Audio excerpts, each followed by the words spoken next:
Radio check, loud and clear. Hopefully you guys can hear me.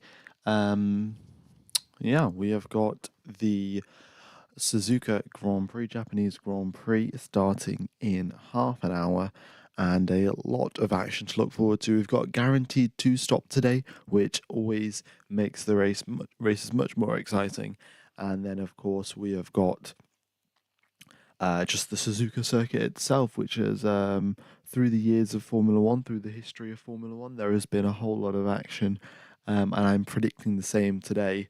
Um, yeah, we have our top 10 of Verstappen, Perez, Norris, Sainz, Alonso, Piastri, Hamilton, Leclerc, Russell, and Sonoda, which we've got five different teams there six different teams in the top 10.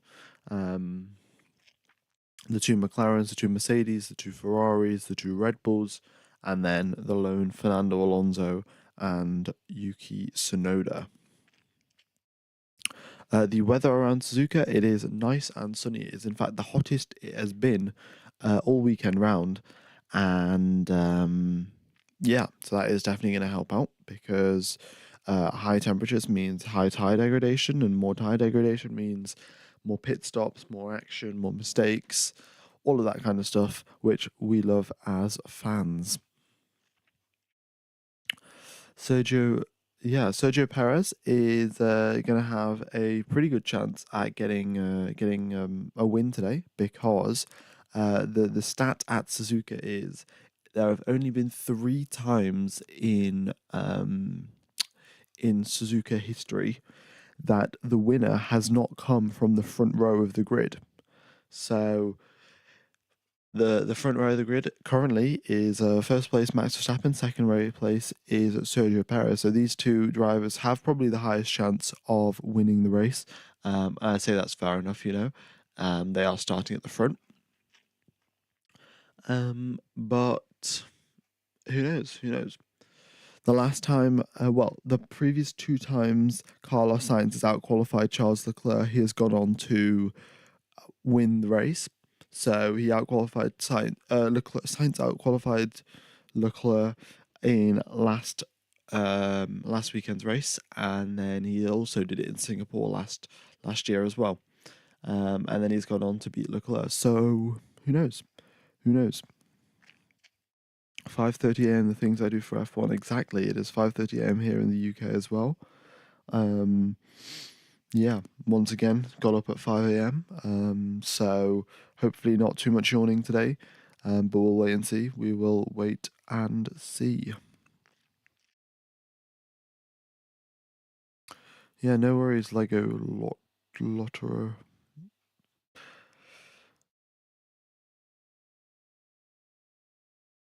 Okie dokes.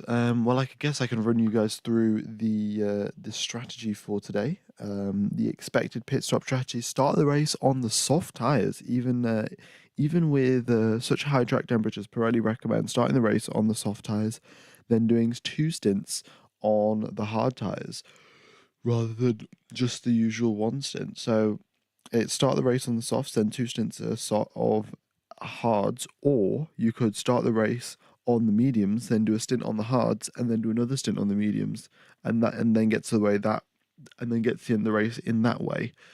So those are the 2 fastest strategies predicted by Pirelli. Now we'll wait and see what the team decide to do. We'll figure out what tires that the drivers are on in about 15 minutes. That's when the data will come through, and then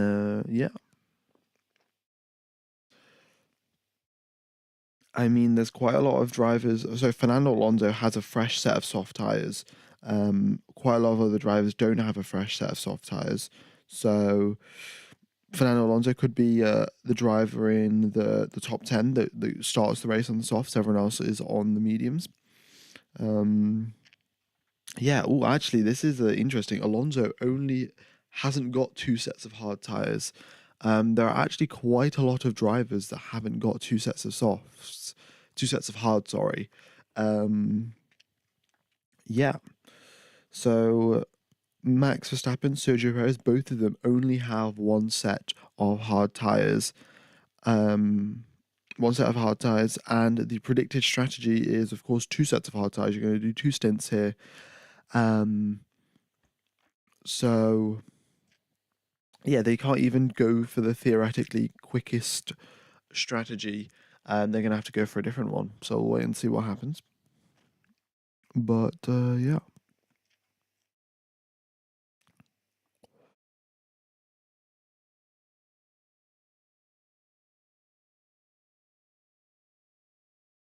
Okie dokes. Also, the race pace simulation. So it seems that Red Bull, of course, the quickest team. And then there is Ferrari, which is 2/10 a lap slower than them. And then there's the McLarens. And then there's the Mercedes. And then there's Aston Martin. And then there's quite a big gap to RB. And then there's another big gap to Williams, Haas, Sauber, and Alpine. So yeah, we'll wait and see who turns out to be having better race pace, because the qualifying data also told us that Ferrari would be quicker than the McLarens, but it's obviously not turned out to be that way, with McLaren qualifying higher than both Ferraris respectively. So yeah, we'll wait and see. What do you say to the rumors that Seb is coming back to F1? I would say that yeah, I'm all for it. I would love Seb to come back into F1, because he is, of course, my favorite driver. So if he can get back into the sport, maybe with Mercedes, that would be brilliant. And I think another thing is that Seb Vettel's like idol driver, like the driver that Seb Vettel looked up to, was Michael Schumacher. And if you remember Michael Schumacher's career, Michael Schumacher did retire, but then he did end up coming back to Mercedes for a couple years and then retiring again. So, um, so yeah, if Michael Schumacher, Seb Vettel's idol, did it, then maybe maybe Seb also thinks, oh yeah, that's a good idea, I should do that. That would be, that'd be fantastic, really. Seb is actually born in a city near me in Heppenheim. Oh, very nice. Yeah. I actually don't know when Seb was, where he was born, or where in Germany, actually, yeah. Alonso left and came back too, yes. Yeah, Alonso left in 2018, and then I think in a couple of the interviews, people were like, "Oh yeah, are you gonna be coming back, or are you really done?" And Alonso kind of gave a bit of a cryptic answer. It was like, "Yeah, we'll see if I'm back," or something like that, something along those lines at least, because yeah, Fernando Alonso not want to stay out of the sport for long.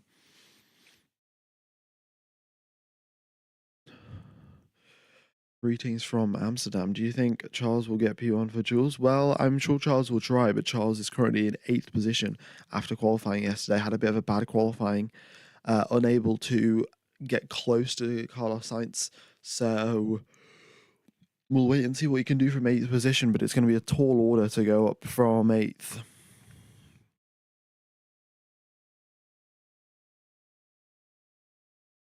Hello from Sri Lanka.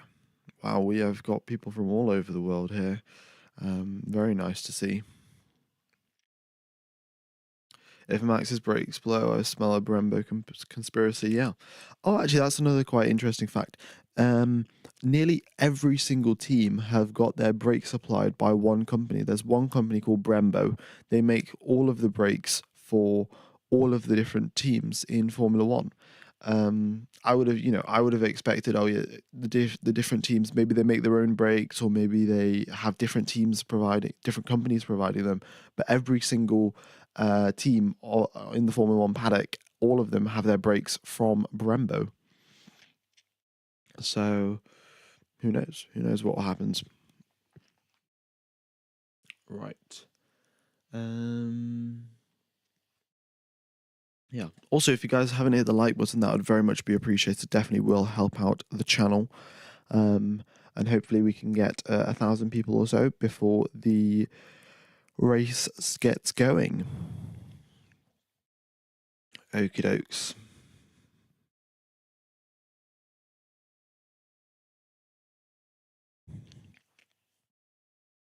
Cheers, 12:40 in Essex, Connecticut. Very nice, very nice. Um, yeah, I guess I can also run through the rest of the strategies then. Um, it will be the drivers will lose 22.5 seconds coming into the pits under green flag conditions, and they'll only lose 10 under safety car or virtual safety car. So that's quite a big saving. Normally, it's only about 7 seconds or so. But 12.5 seconds here at this race, that is definitely a big advantage. And obviously, if there is a safety car, drivers will be coming into the pits as soon as possible, if it's possible within their strategy, of course. And since 2016, looking at the percentage of times the safety cars come out, 67% of the races, safety cars have come out. 50% of times we have had a virtual safety car as well. So that's definitely something to consider in terms of strategy. Maybe some teams will be hoping for a safety car. Maybe they'll go out and be like, right, we're going to put on a set of hards, and then if there is going to be a safety car, we'll just pit whenever the safety car is. So we'll wait and see. When will the race start? The race will start in 17, 18 minutes, as it says on the right-hand side of the screen. Forgot the corner name for corner 9, but people are having trouble there. Turn number 9, yep, Degner 2. It is a extremely difficult corner because essentially you're coming into that. Well, you're coming through Degner 1 at very high speed, and you're also turning. And then as soon as you straighten up from Degner 1, you want to hit the brakes and then get around the apex of Degner 2. But if you carry a little bit too much speed, you'll go over the curbs, and the curbs are rather slippery. You lose a whole lot of traction going over the curbs here at Suzuka. Especially the AstroTurf on the outside of the curbs, absolutely no grip whatsoever, and you'll start sliding the rear. And we saw that a couple of times in qualifying yesterday, drivers going over there, losing a bunch of time, and hence their middle sector time was pretty terrible.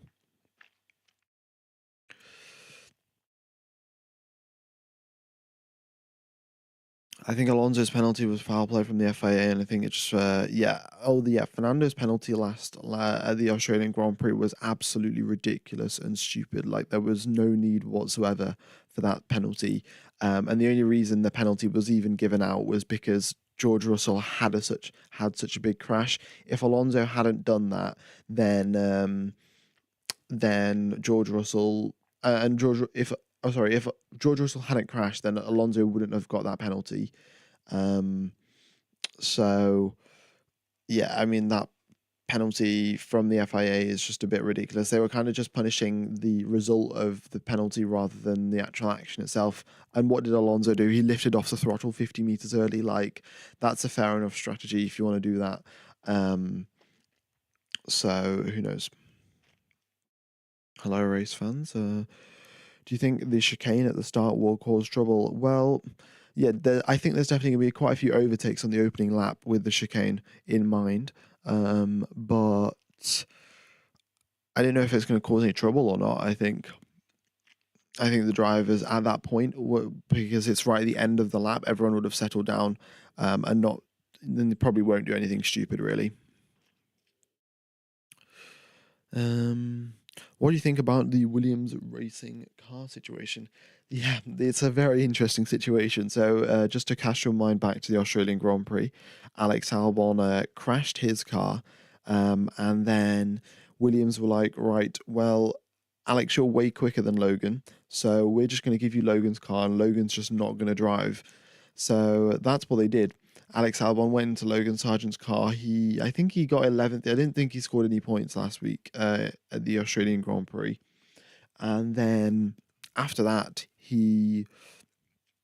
what did he do?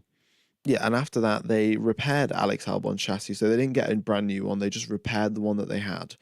And they gave it to Logan Sargent. So Logan Sargent has got Alex Albon's damaged chassis, which is, not particularly pleasant after the fact that he gave his car to Alex, and then he's been given the worst car that has been damaged back to him. And then the thing after that is that they had a bunch of upgrades, which Williams did, and they bolted them on to Logan Sargent's car. And in practice, Logan Sargent and went and hit the wall. He hit the front wing and the rear wing, and guess where the upgrades were? The front wing and the rear wing. So yeah, they brought upgrades, and then Logan Sargent in the first practice session went and broke all of them. So he's back to the old spec without any of the upgrades, which is just, a bit of a compromise, really. But it is not positive whatsoever for Logan Sargent, if we're being honest here. Not great whatsoever.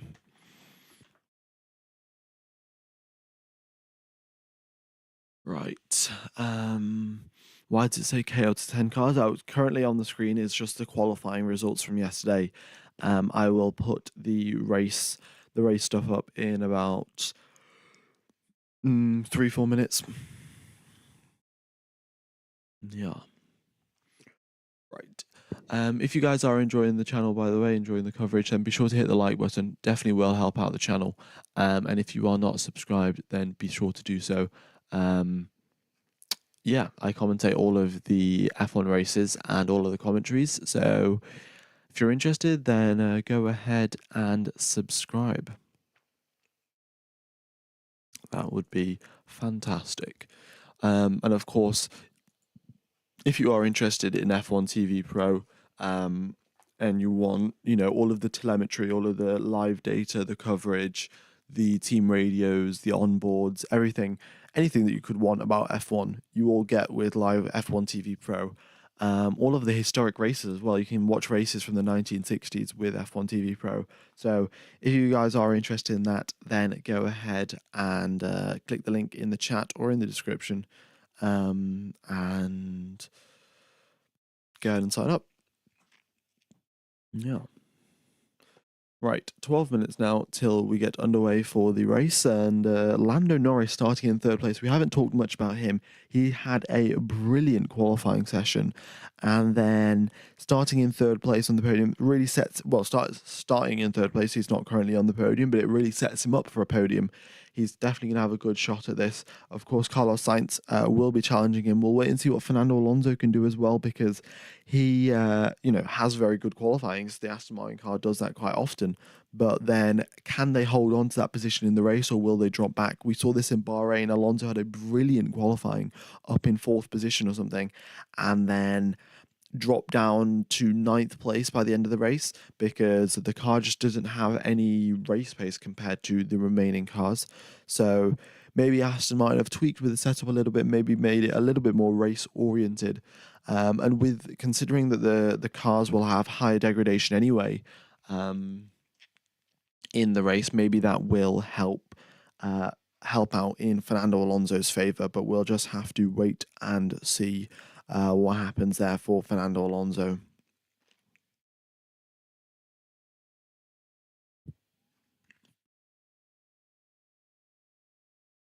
Yuki had a good quality, hope for points. Yes, that is another thing. Yuki, of course, at his home race, out qualifying Daniel Ricciardo 4-0. He's beaten him in every single race this season, and in every single qualifying. So he's done a really good job at being quicker than Daniel Ricciardo. So and of course, Daniel Ricciardo is the driver that people expected to be quicker than Yuki Tsunoda. They expected, okay, Yuki, he's had Nick de Vries as his teammate. So there's not really someone to compare against. And they brought in Daniel Ricciardo after half a season, midway through the season. Everyone gave Ricciardo, the benefit of the doubt. They were like, right, okay, well, he's only come halfway through the season. We'll give him some slack. He'll be a little bit slower than Tsunoda at some point. And then he was slower than Tsunoda. And then coming into this season, everyone was like, right, he's had the entire season. He's had the entire preseason to prepare for this. He's had all the simulator time that he would need. Now we expect him to be quicker than Yuki Tsunoda. And what does he go and do? He gets beaten by Yuki Tsunoda 4-0. So yeah, Daniel Ricciardo's got a lot of pressure on him now to go and deliver some points, because the Red Bull team is rooting for him and they want him to do well. But if they if he doesn't deliver, all of that support will end up disappearing within the at the halfway point of the season. Everyone will be like, right, time to support Yuki. Hopefully, he can be quick. Um, so who knows, right? So the data will just be loading now. So that's why the screen has gone black. But it'll be back in about 30 seconds, and then we'll have all of the data up on the screen. There we go. We have the drivers lined up on the grid, all 20 drivers currently sat there ready to go racing. Yeah, not too much to comment on, really. 8 minutes and 50 seconds left to go till we get going for the race. And there you go. All of the drivers have lined up in their respective positions. The risk of rain today is 0%. And look at this track temperature up at 40 degrees. This is the highest temperature that they've had all weekend. The teams have absolutely no data on this whatsoever. They don't know how much they don't know how much their tire deg their rate's going to be. They don't know how much what lap times to expect, which corners to push at, which corners not to push at. But air temperature at 22, so that's reasonable. But track temperature at 40 degrees, the sun is shining and it has really heated up the pavement. Yeah, this is the actual race.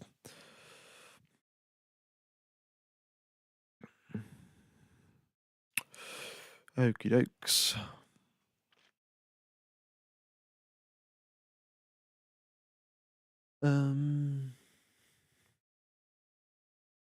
Yeah, no grid penalties, no penalties of that sort. Everyone just starting at the usual position. Also, I would like to comment on the grid itself. The grid on this part of the circuit is all on a downhill section, so all of the drivers, they are slightly downhill when they start the race, which is going to be another tricky start for the drivers with the clutch settings. It is very difficult to get your clutch settings right when you're going downhill, because you end up losing quite a bit of grip when your cars are pointed downhill rather than pointed uphill, of course. So the teams have to be careful, make sure that they have got the as accurate as possible clutch settings, otherwise the drivers will lose a whole lot of time on the start of the race.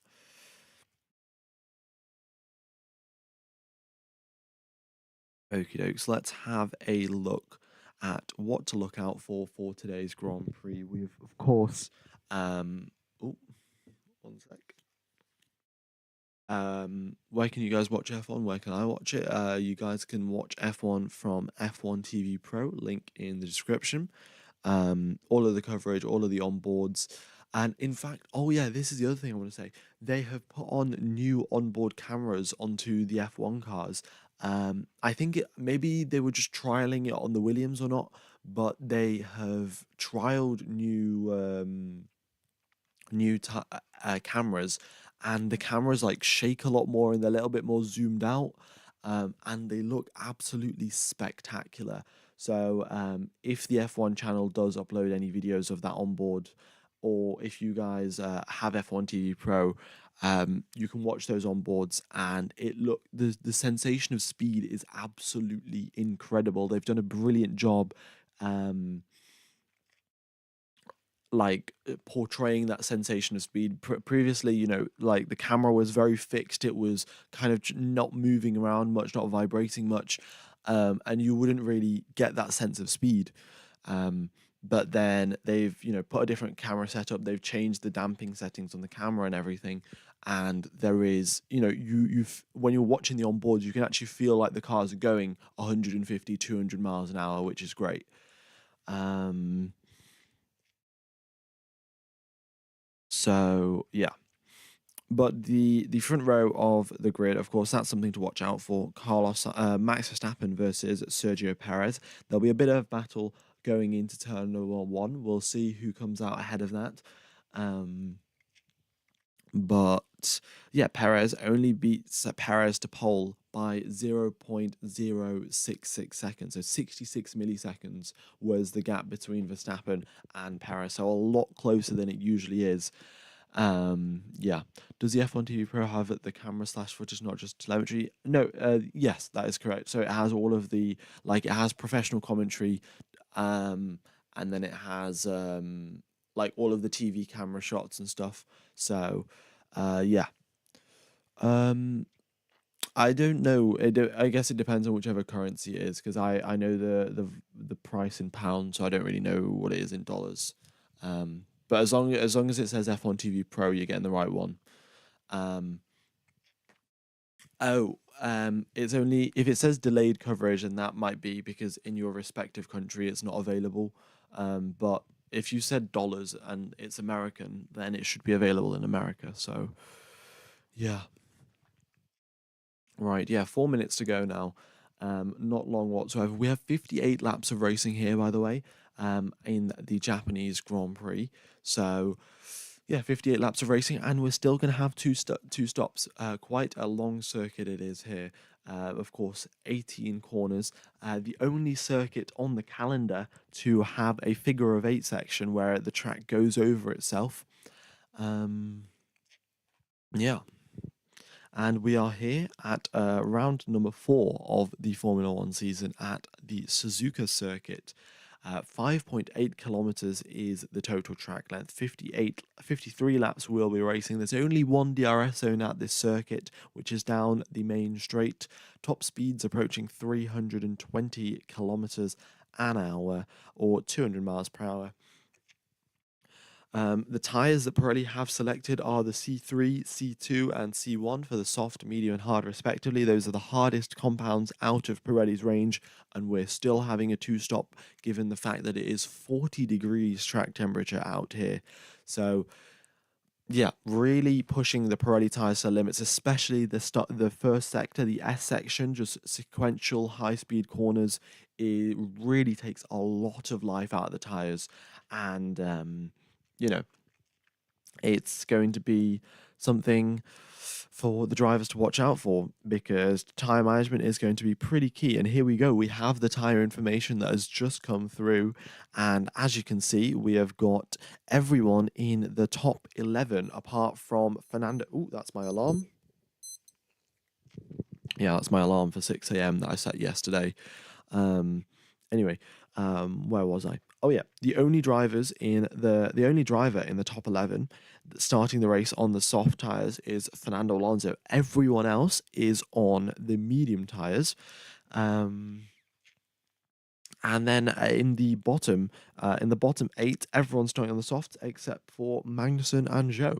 Yeah. Is that really the Suzuka layout? There is a bridge. Yes, there is a bridge over, what is it?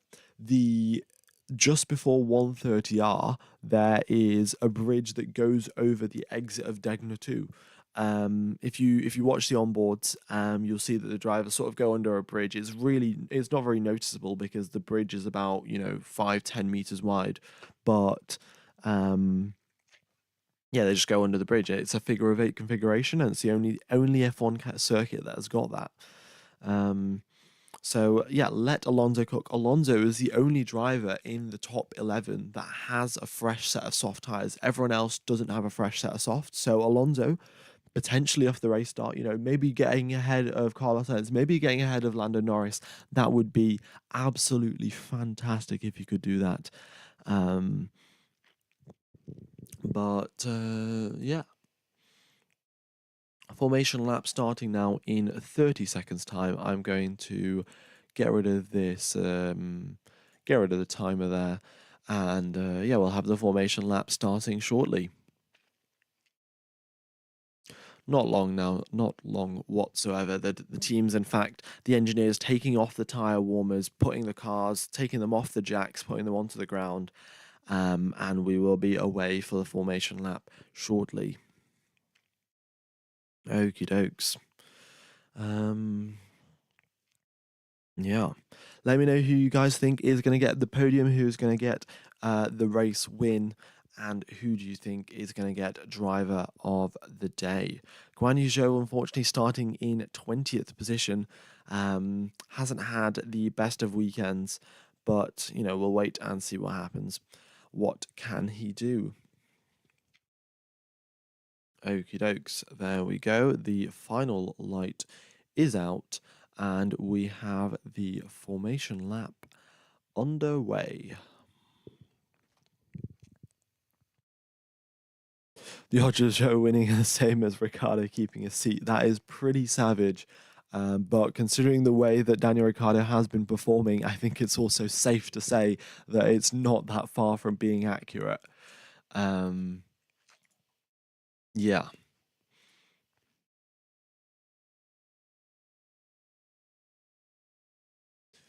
Okie dokie. We have got 4,000 people tuning in. Thank you very much for tuning in. If you are enjoying the coverage, then be sure to hit the like button. But we have currently got the formation lap underway. The drivers just driving around, getting the tire temperature up, getting the brake temperature up, dialing in the correct clutch settings, and we'll be racing in no time. The predicted race strategy: start the race on the mediums, then go on to the hards, and then end the race on the mediums. Or if you do have a fresh set of soft tyres and you also have 2 sets of hard tyres, start the race on the softs, then go on to the hards, and then do another stint on the hards. That is the second quickest race strategy today, with exceedingly high temperatures here. It's just gone over 40 degrees track temperature. Tyre wear and pit stops and race strategies are going to be extremely critical to seeing who's going to come out on top and who will not. Yeah. Up at 6 a.m. Yes, indeed, up at 6 a.m. It's all right. 6 a.m. isn't too bad. Okay, Max is motivated to create a gap that will allow the pit crew to install a new brake if need be. That is true. That is true. Everyone, of course, in the Formula One paddock using the Brembo brakes that Max Verstappen is. Well, everyone in the Formula One paddock uses the same brakes, the Brembo brakes, and there haven't really been that many issues. I think the last brake issue that I remember was 2021. Seb Vettel having a brake failure going into Monza. But apart from that, I don't remember too many brake issues that the teams have had. The current attendance at the Suzuka Grand Prix is 230,000 people have attended this weekend. Over 1.4 million people have been at this circuit since 1962. It's probably actually not. It's probably more than 1.4 million. But yeah.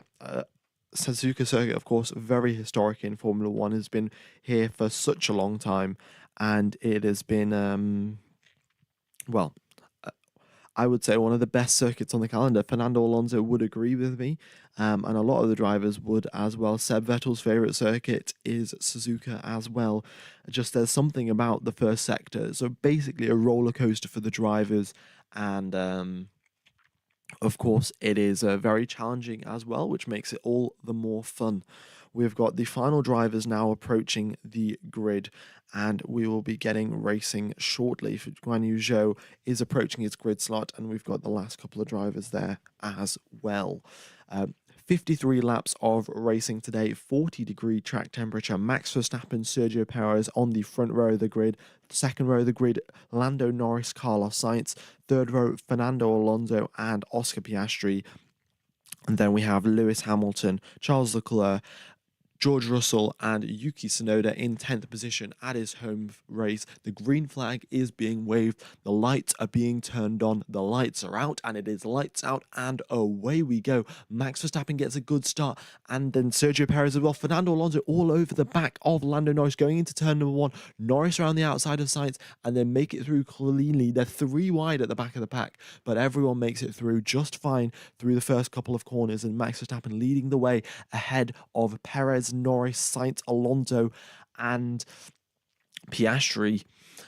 We have got an accident at the back, and it looks like Alex Albon and Daniel Ricciardo have tangled going into turn number 3. The yellow flag is out. Both drivers, one driver in the wall, another driver in, I think both drivers are actually in the wall, and the race has been red flagged. The race has been red flagged after Ricardo and Albon have crashed at the back of the pack. Two drivers that really needed a better weekend. Alex Albon crashing in practice last weekend out and destroying his chassis, and Daniel Ricciardo, who really needed a good weekend, needed to beat Yuki Tsunoda at his home race to prove something and make a point. He's just gone and crashed. Both drivers in the wall. The barriers seem to have absorbed all of the impact, but there is going to be a lot of tyres that need to be moved around for us to get back racing. And the reason there is a red flag and the reason that it isn't a safety car is because the barriers have essentially been destroyed. Um, so, yeah, both drivers have just gone straight nose first into the barriers, and that is why we have got a red flag. Um, yeah, damn, was not expecting that. Um, interesting. Right.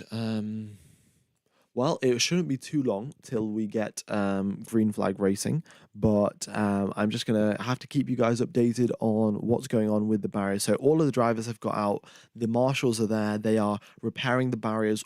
Like they're already on it, so a good start from the marshals. Just rewatching the race start.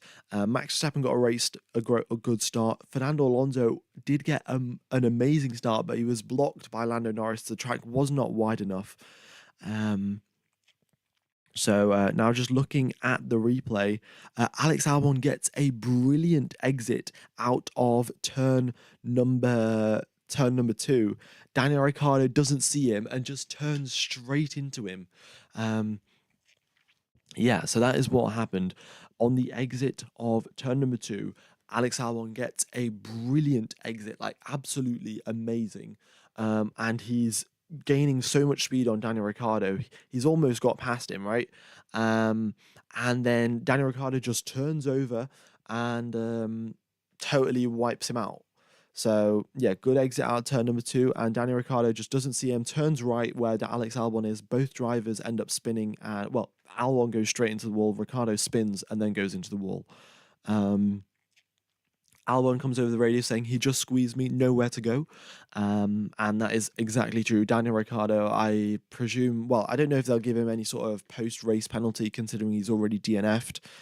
Um, but But yeah, not good there for Daniel Ricciardo. Going backwards off the race start, firstly, and then getting just driving straight into Alex Albon. So, not ideal whatsoever. Um, yeah.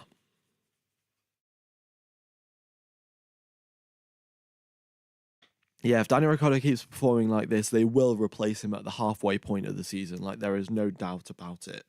Um, because it is just not great whatsoever. I think what I'm going to do is going to put a little piece of text being like, Danny Ricciardo and Alex Albon crashed.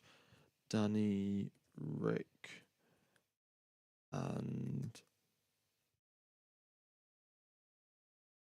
Alex and Albon crashed. Just so we don't get 1,000 questions in chat, which like, what happened? What happened? Um,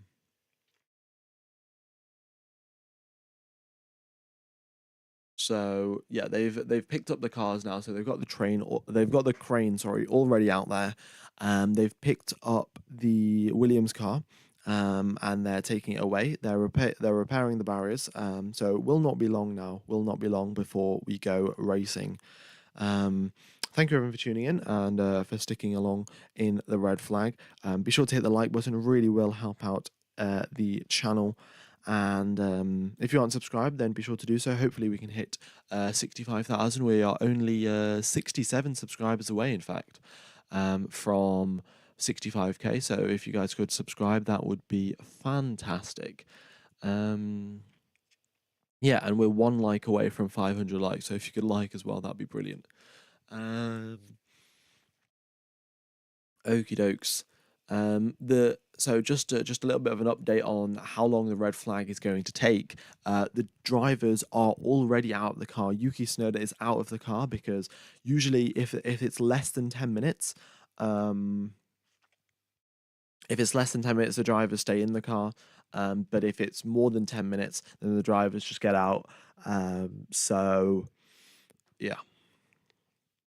Unfortunately, I can't get rid of the loop video in the description at the bottom right because I'm sponsored by F1 TV Pro, so like I have to keep that there. So my apologies, really. But you know, I tried to make everything else as big as possible so I can make the video as small as possible. Um, Okie dokes. Um, A red flag is, for anyone new to Formula One, a red flag is essentially the track is sort of damaged in a state that would make it unsafe. And because of that, they have had to pause the race and all of the drivers return back to the pits. And then once they have repaired anything that is dangerous, um, they send the drivers back out and they restart the race. So that is that's what a red flag is. Okay, dokes. I guess we've hit our like target, so I could probably increase that like goal to 750. Sure.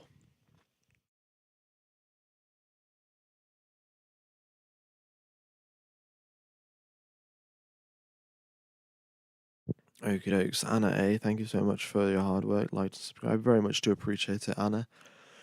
Yeah. Red flags exist to protect the marshals who clean up. Yep, the marshals. I think there are around 20 marshals there at the scene of the crash, clearing everything up. So,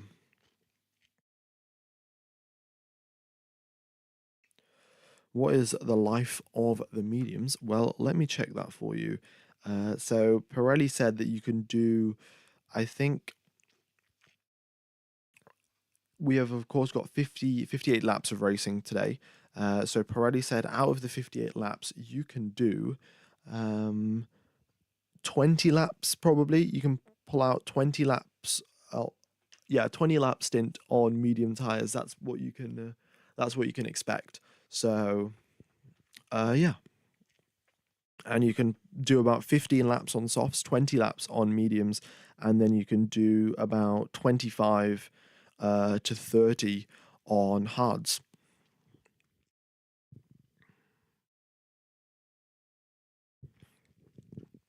Okay, so no worries, Ayushi Patel. Very much do appreciate it. So it's medium then hards. Well, the problem with doing mediums and hards is the track temperature. If it was colder, mediums and hards would be the ideal strategy. But because it is so hot, tire degradation is higher than usual, more than expected. And it will be a two-stop strategy. Yeah.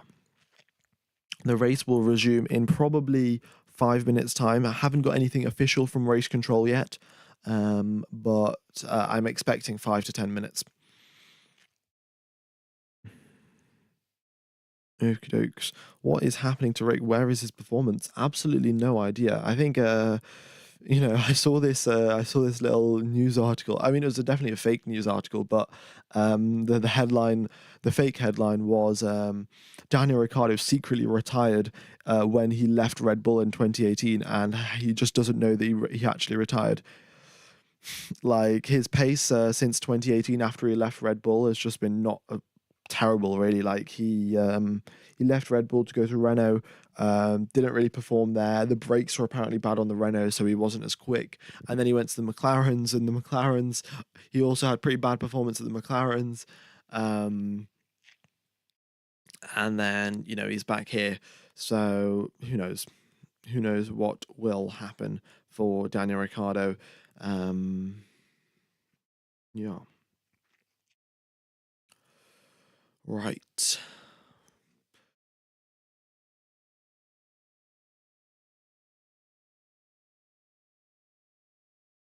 Okie dokes, barrier repair is going well. Both cars have been taken away. The tires are being restacked on the barriers. There are a whole lot of recovery vehicles parked on the circuit. That's going to take a while for them to get back. But yeah, it won't be long now till we get underway because the race really did. Well, the mechanics have done the marshals, sorry, have done a very good job, and the race will be underway shortly. Oh, there we go. We're one subscriber away from 65,400, 4,000. There we go, 65,000. Brilliant. Yeah. Right. What was I going to do? Max, you have no guarantee for an exciting race, just as we saw last time. Yeah. I mean, it was much more exciting than if it was Max in the lead of this race, but nevertheless, it won't guarantee an exciting race. Yeah.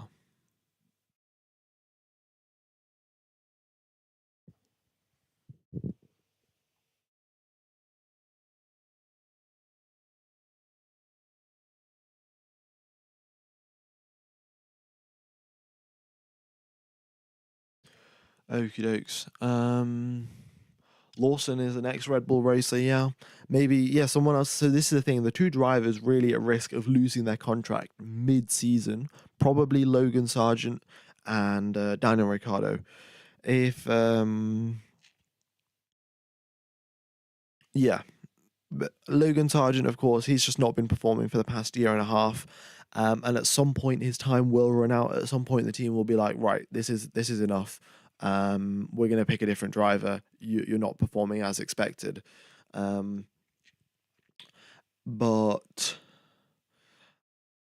and then the same for Daniel Ricciardo. Really, like at some point, the team will be like, no, you're just not being quick enough, consistently enough, and that's enough really, because because and the other thing is because he's at Red Bull or Racing Bulls or whatever, their patience for performing badly is a lot shorter than Williams per se. So who knows how long it'll be till Ricardo gets kicked out of there, if he keeps performing like this. It is 53 laps. I probably said 58 laps by mistake, so apologies about that.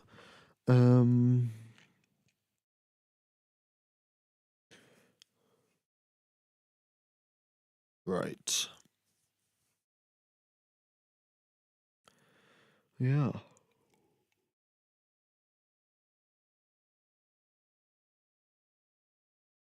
Okie dokes.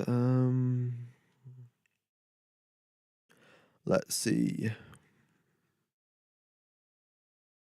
What else is going on? Nothing too much really.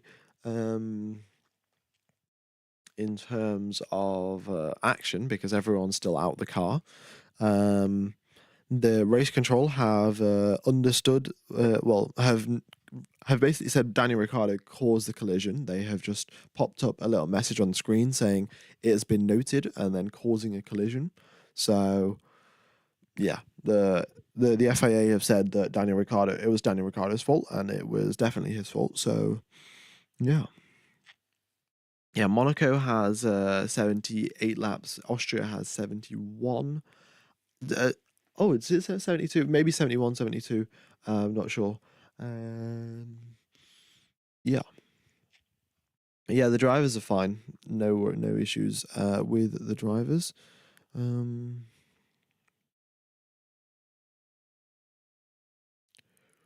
right.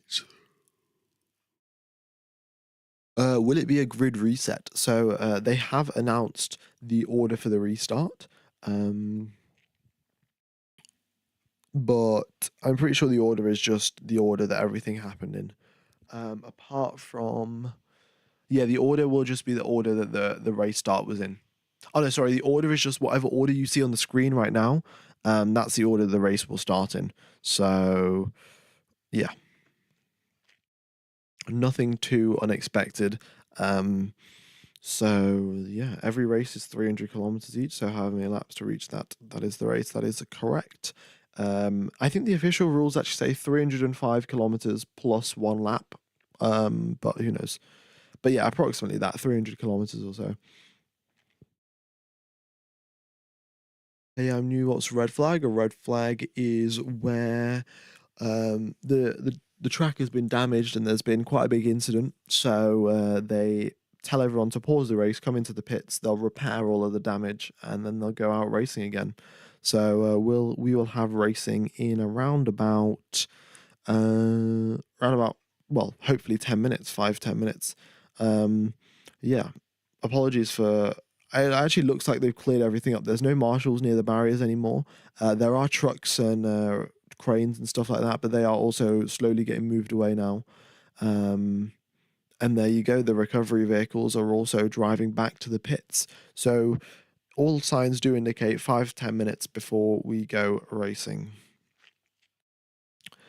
Um, yeah, apologies. I don't have anything accurate really. I mean, race control ID haven't sent anything either. So yeah.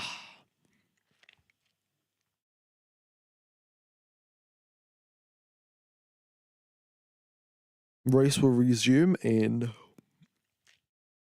the race will resume in Japan time at 2:32. But that it's 10 minutes now. So 10 minutes. We've got the official confirmation from the FIA. 10 minutes now till we go racing. Okie dokes. Yeah.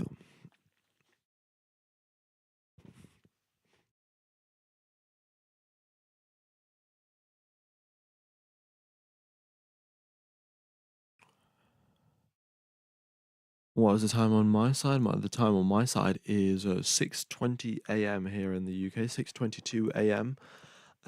Yeah, I mean, I got up for a red flag. Like, come on. No, it's all right. Um, who knows?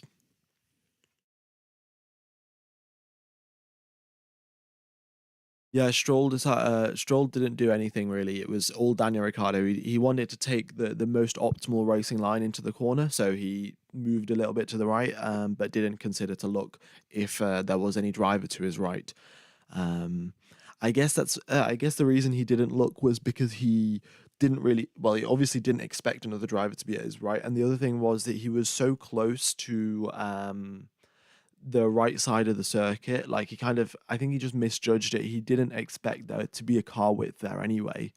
So when there was a car there, he was like, "What? I thought I was already at the edge of the circuit," kind of thing. Um, yeah. I guess I can put a timer up for the race restart actually. Um, Give me a second, and then I'll do uh race restart.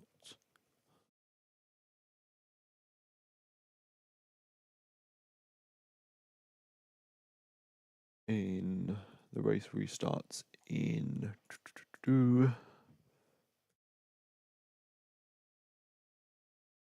There we go.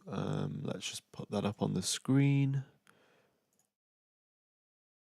Right, race restarts in 8 minutes and 33 seconds.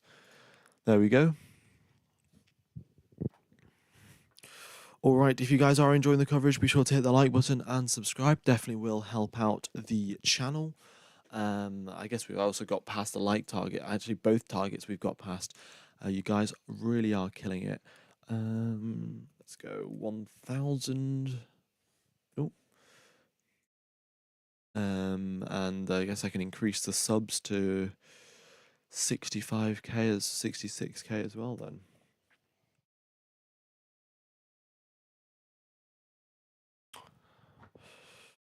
You think someone's going to crash in the restart? Well, I think the drivers will be quite wary of the fact that it's quite easy to crash on this circuit, especially considering how narrow it is. So I don't think we'll have a crash on the restart, especially after the fact that we've already had one. Um, yeah. Danny Rick hype train is maybe at his last stop. That would be, yeah, that would be true. Um, I think Daniel Ricciardo fans are all a bit disappointed, kind of expected better of him. Who knows? Who knows? The weather at Suzuka, it is nice and sunny, and that has meant the track has really got up to temperature, 40-degree track temperature, um, at today's Grand Prix. All right. 7 minutes now till we get underway. The drivers do have the option to switch on to a different set of tires. Some drivers will stay on the same tires. Some drivers will go on to different tires. We'll have to wait and see. I'm not sure what would be the best strategy here, only considering that they've done one lap or two laps technically because they've driven around under red flag conditions. Ooh, apologies there. Yeah, no idea really what they're going to do because some drivers like Fernando Alonso say he could go do a stint on the mediums now, switch onto the mediums. Oh, actually, Alonso could just do two stints on the hards. Oh, this is a quite a good idea actually. Um, if Alonso goes full tire conservation mode, or not even just Alonso, if any of these drivers go full tire conservation mode, they could save 22-second pit stop because everyone else, if they continue on the normal strategy, they can do um, only they'll have to do two pit stops. But if we say someone switches onto the hards now and then does 25 laps on the hards and then pits and then does another 25 laps on the hards, they'll only do one pit stop and maybe they'll come out ahead. Um, who knows? Who knows? I'm sure the teams are thinking about that, and we will find out in 5 minutes' time when the race is out. Oh, track is clear. The race is restarting because we've just had a red flag.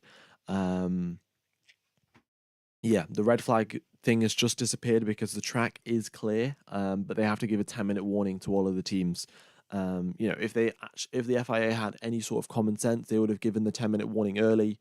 But the FIA clearly doesn't have any common sense, as we have seen in the past years and penalty decisions, really. Um, yeah.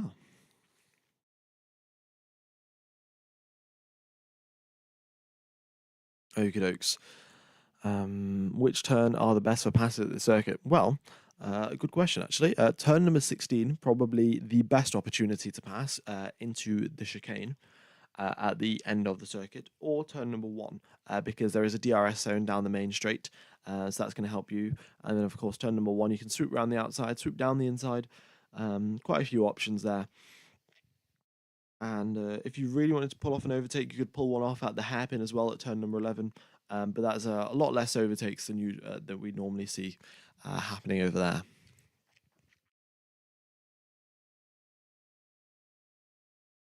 We should go for a rolling start behind the safety car. They will not be doing that because they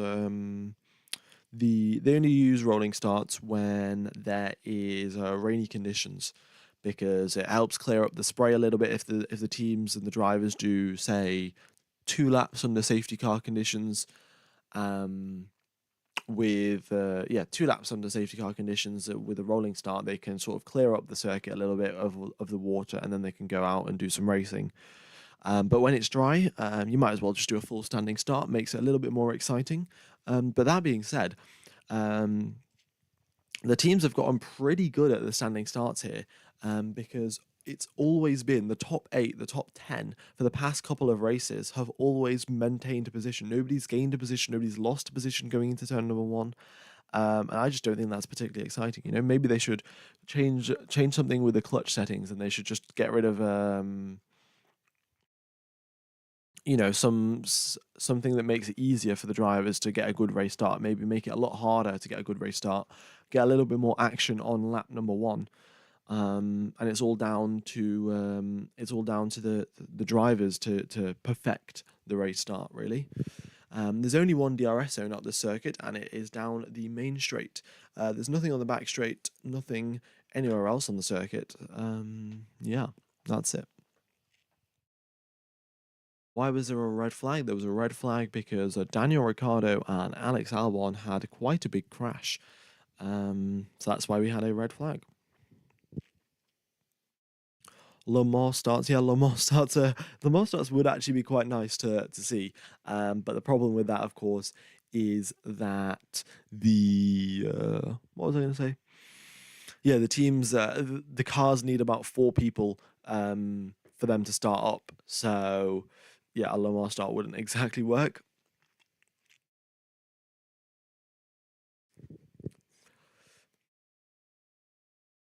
Okie dokes. Now 2 minutes till we get underway for the race restart. The drivers, of course, will do a formation lap as usual. They'll drive out the pits, do the formation lap, come back to the pits, and then we'll have a standing start as normal. So that will be the race restart procedure.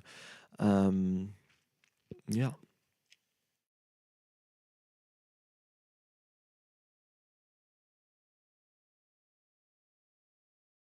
I can't seem to use a VPN to work around the geoblock. Seems like a subscription is geo-specific. Um, I think if you use a VPN and then you go on incognito mode because if you don't go on incognito mode to do the sign up when you're using a VPN, it's already saved which country you're from in the cookies. Um, so yeah, you can try incognito mode, Simon Roberts, and maybe that will help. Best YouTube watch along, okie dokie. I would agree with you. I would say this is the best YouTube watch along. No bias, obviously, because why would I be biased? But yeah.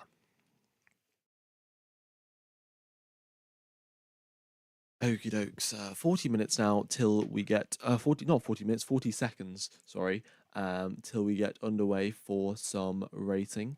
Yeah.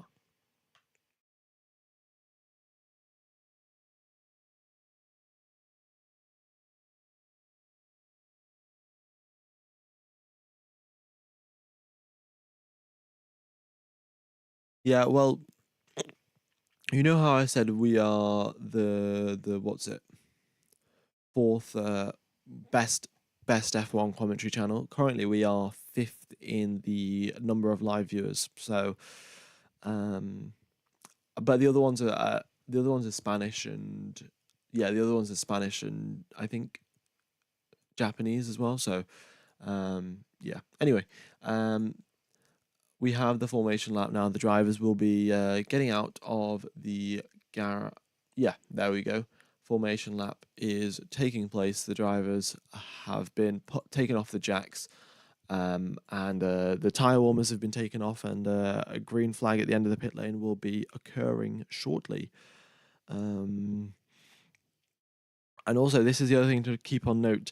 We will have to we'll have to keep an eye out for any drivers that have changed tires. Look at that. We have got one of the Mercedes, I think, of Lewis Hamilton, that has gone straight onto the hard tires. So maybe Hamilton here is trying a one-stop strategy, starting the race on the hards, starting the race restart on the hards, going to go 25 laps, and then do another stint on the hards, and that'll be it. So who knows? Who knows what will happen? But let's keep an eye out. So here they come. Um, as you can see, they're all coming out onto the circuit. And there you go. Hamilton, the first driver to change his tyres. He's on a set of hard tyres. George Russell as well on a set of hard tyres. So, yeah, we'll have to wait and see. Carlos Sainz has switched on to a fresh set of mediums rather than being on the one lap old mediums that he previously had. Don't know exactly why they've done that, but sure. Yuki Tsunoda, they've put onto a set of soft tires rather than being on a set of mediums, which is probably the opposite strategy of what I would have done. But I'm sure the mechanics have worked something out.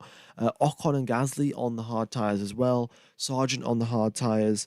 Zhou as well switched onto the softs rather than the mediums, and everyone else is using the same tires that they were before.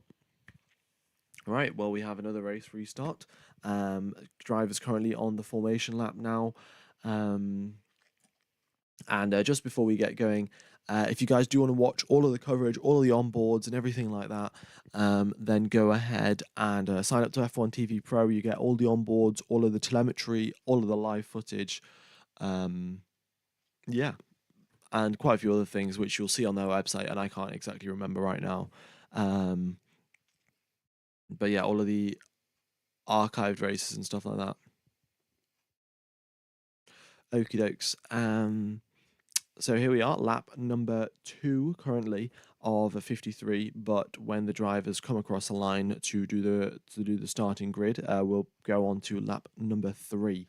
Everyone just weaving around, getting some tire temperature, getting some brake temperature as they go back into the race restart. We've got 5,600 people tuned in. Thank you very, very much. If you are enjoying, be sure to hit the like button and subscribe. Unfortunately, I can't show the race because I will get copyrighted. So apologies for that. Oh, 918 likes, that is. That reminds me, the Seb Vettel was seen testing a WEC car, a LMP1 24-hour of Le Mans car. Was was a car that was driven by Seb Vettel probably 2 weeks ago or something. So maybe we'll see Seb Vettel in Le Mans. For any of you guys are interested, I certainly am. All right, then we have Lewis Hamilton, George Russell approaching the grid now, on their set of hard tires, looking to go for a one-stop stint rather than a two-stop strategy. Sorry, yeah, one-stop strategy rather than two-stop. Here we go then. The final couple of cars now approaching the grid, and it is 1, 2, 3. Oh no, 3, 4, 5 lights, and it is lights out, and away we go. This time, Sergio Perez gets a pretty good start. They are 4 a line astern going into turn number 1. Norris ahead of Sainz, ahead of Alonso. Alonso, in fact, getting overtaken here. Alonso was trying to do the overtaking on Carlos Sainz, unfortunately could not make it through, and at the back of the pack, everyone makes it through nicely this time. Charles Leclerc under a whole lot of pressure from Lewis Hamilton here. Leclerc overtook Hamilton on the race restart, and already under pressure from him, and looking to the inside of wait, what car is that? Looking to the inside of Esteban Ocon, there was Valtteri Bottas into the inside of Degner 1. This is a pretty interesting race to overtake, but as the drivers now make their way throughout out the hairpin and towards Spoon Curve, we'll wait and see what happens. Okie dokes, and Verstappen in the lead of this race, followed by Perez, Norris, and Sainz. DRS will be enabled on this lap. So if Perez can stay within 1 second, which he currently is, he's 8 tenths behind Max Verstappen. That will be very beneficial to him in the long term. The driver's going through 130R at sensational speed. It is incredible to watch. Oh no, Yuki's not just been lapped. That's like sometimes the GPS fails on the cars, and that's why. That's why that happened. He's back up to 9th place. There we go. Right. Lando has got DRS. Oh, Lando hasn't got DRS, sorry, on Sergio Perez. Both the Red Bulls have dropped the rest of the pack. Yeah. And then we have got, just everyone line astern, and DRS has been enabled, so the drivers will be using DRS as well.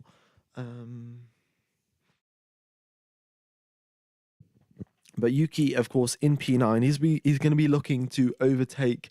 He's going to be looking to overtake Lewis Hamilton. Hamilton on the hards. So yeah. Oh no, the Alpines. They've just come over the radio. Ocon has just come over the radio and said, Gasly has hit him at the side. So please, can you check if there's no damage? So the Alpines doing Alpine things and crashing into each other. How typical. Not a great start really for the Alpines. We'll wait and see what happens. And already, Perez has got DRS. Norris hasn't got DRS on Perez. And there's now their own little respective gaps have started forming between drivers. And Russell here, right on the back of Tsunoda. We'll wait and see what Tsunoda can do But Max Verstappen with the fastest lap of the race, Sergio Perez with the DRS, just staying in touch, just staying within reaching distance of him. And here comes George Russell to the inside of Yuki Tsunoda, and he just gets right past. DRS is a little bit too powerful, and there's nothing Yuki Tsunoda can really do about that. Yeah, Stroll gets overtaken by Esteban Ocon here, and Stroll's on the soft tyres, Ocon's on the hard tyres, but still Ocon gets ahead. So some serious pace advantage there, and it is lap number 5 because you've got to count the laps that we did before the race restart. Yeah. Oh, there was quite a big incident, in fact, on the race restart. I think Guan Yu Zhou and one of the Mercedes. Oh no, um, yeah, no, the two Alpines had a little bit of contact, but it doesn't look like much damage happened. Um, and yeah, one of the Mercs, I think it was George Russell, and Valtteri Bottas got pretty close to crashing into each other. Who knows though? Who knows what will happen? Currently, fastest lap of the race, Max Verstappen and Sergio Perez, 1.026 seconds. He has not got DRS on this occasion, and now this is the time Max Verstappen drives off into the sunset. And that's what I'm predicting, at least. Hopefully he doesn't, but you know, we'll wait. We'll have to wait and see. Fernando Alonso has got DRS on Carlos Sainz, but everyone seems to be spreading out a little bit, and the gaps are getting bigger and bigger, and people are losing DRS on one another. Um, yeah, here comes now. Here comes Lance Stroll, sorry, on the inside of Esteban Ocon. On the previous lap, Ocon overtook Lance Stroll. This time, Stroll overtakes Ocon, and of course, I would expect that to happen considering Stroll's on the softs and Esteban Ocon is on the hards. Yeah, Nico Hulkenberg coming into the pits after 5 laps on soft tyres. He's coming to the pits for a set of hards. Um, See, this is the thing. I don't know why he just didn't stop, why he didn't take the hard tires under the red flag. Like he's allowed to switch tires then. So yeah, I have no idea why he didn't switch the tires at that point.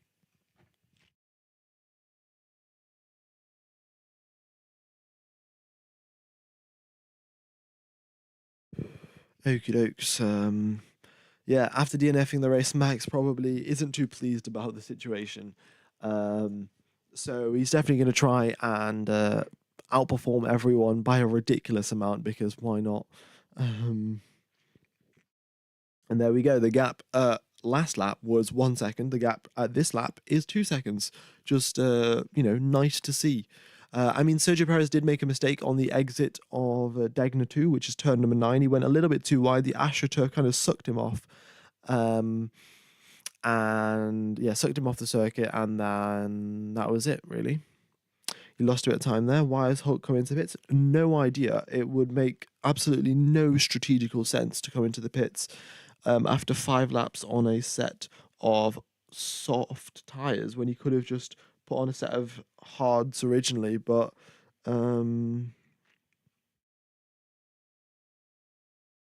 yeah, oh well, it is what it is.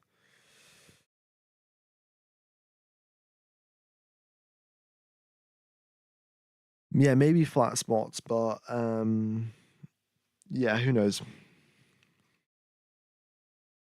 Kevin Magnussen, his teammate, is doing a good job here. He's trying to stay onto the back of Pierre Gasly. He's getting pretty close, but yeah, struggling a little bit.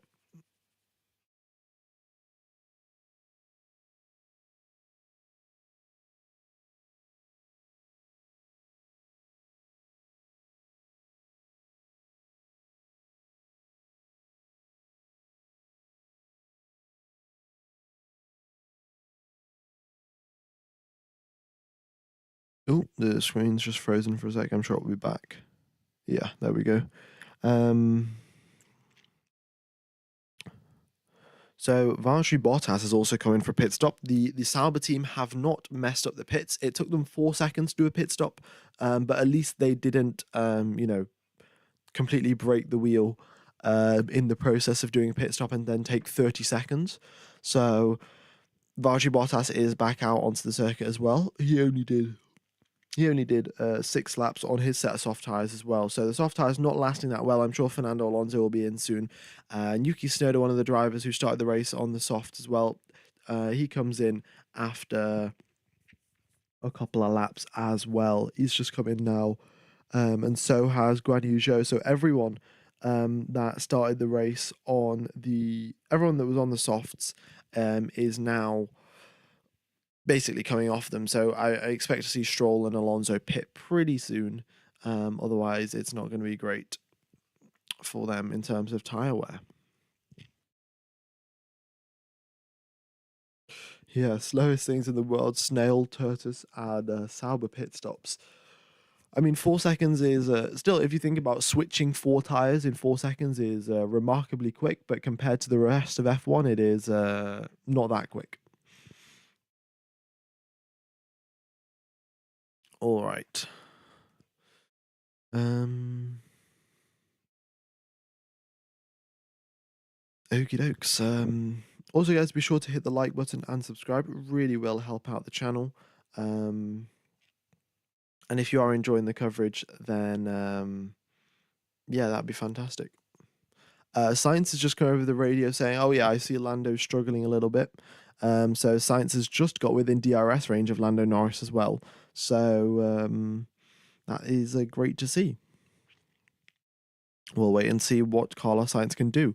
Will he be able to catch up to Lando Norris? And will Charles Leclerc be able to catch up to Oscar Piastri? Both Ferraris chasing the two McLarens. I think McLaren's had a little bit better qualifying pace, and probably are going to have a little bit less race pace. Seems like Ferrari have oriented their setup more towards the race than they did previously, and it might come out to benefit them. Maybe they'll get ahead of the McLarens and stay ahead of them as well. We have reached the light goal. That is fantastic. I guess I can go ahead and just increase that again. Oh yeah, and they're kind of overlapping. Bit of a problem.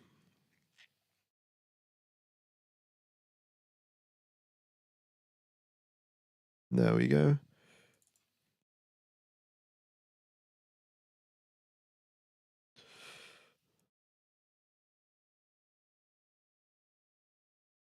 Alrighty.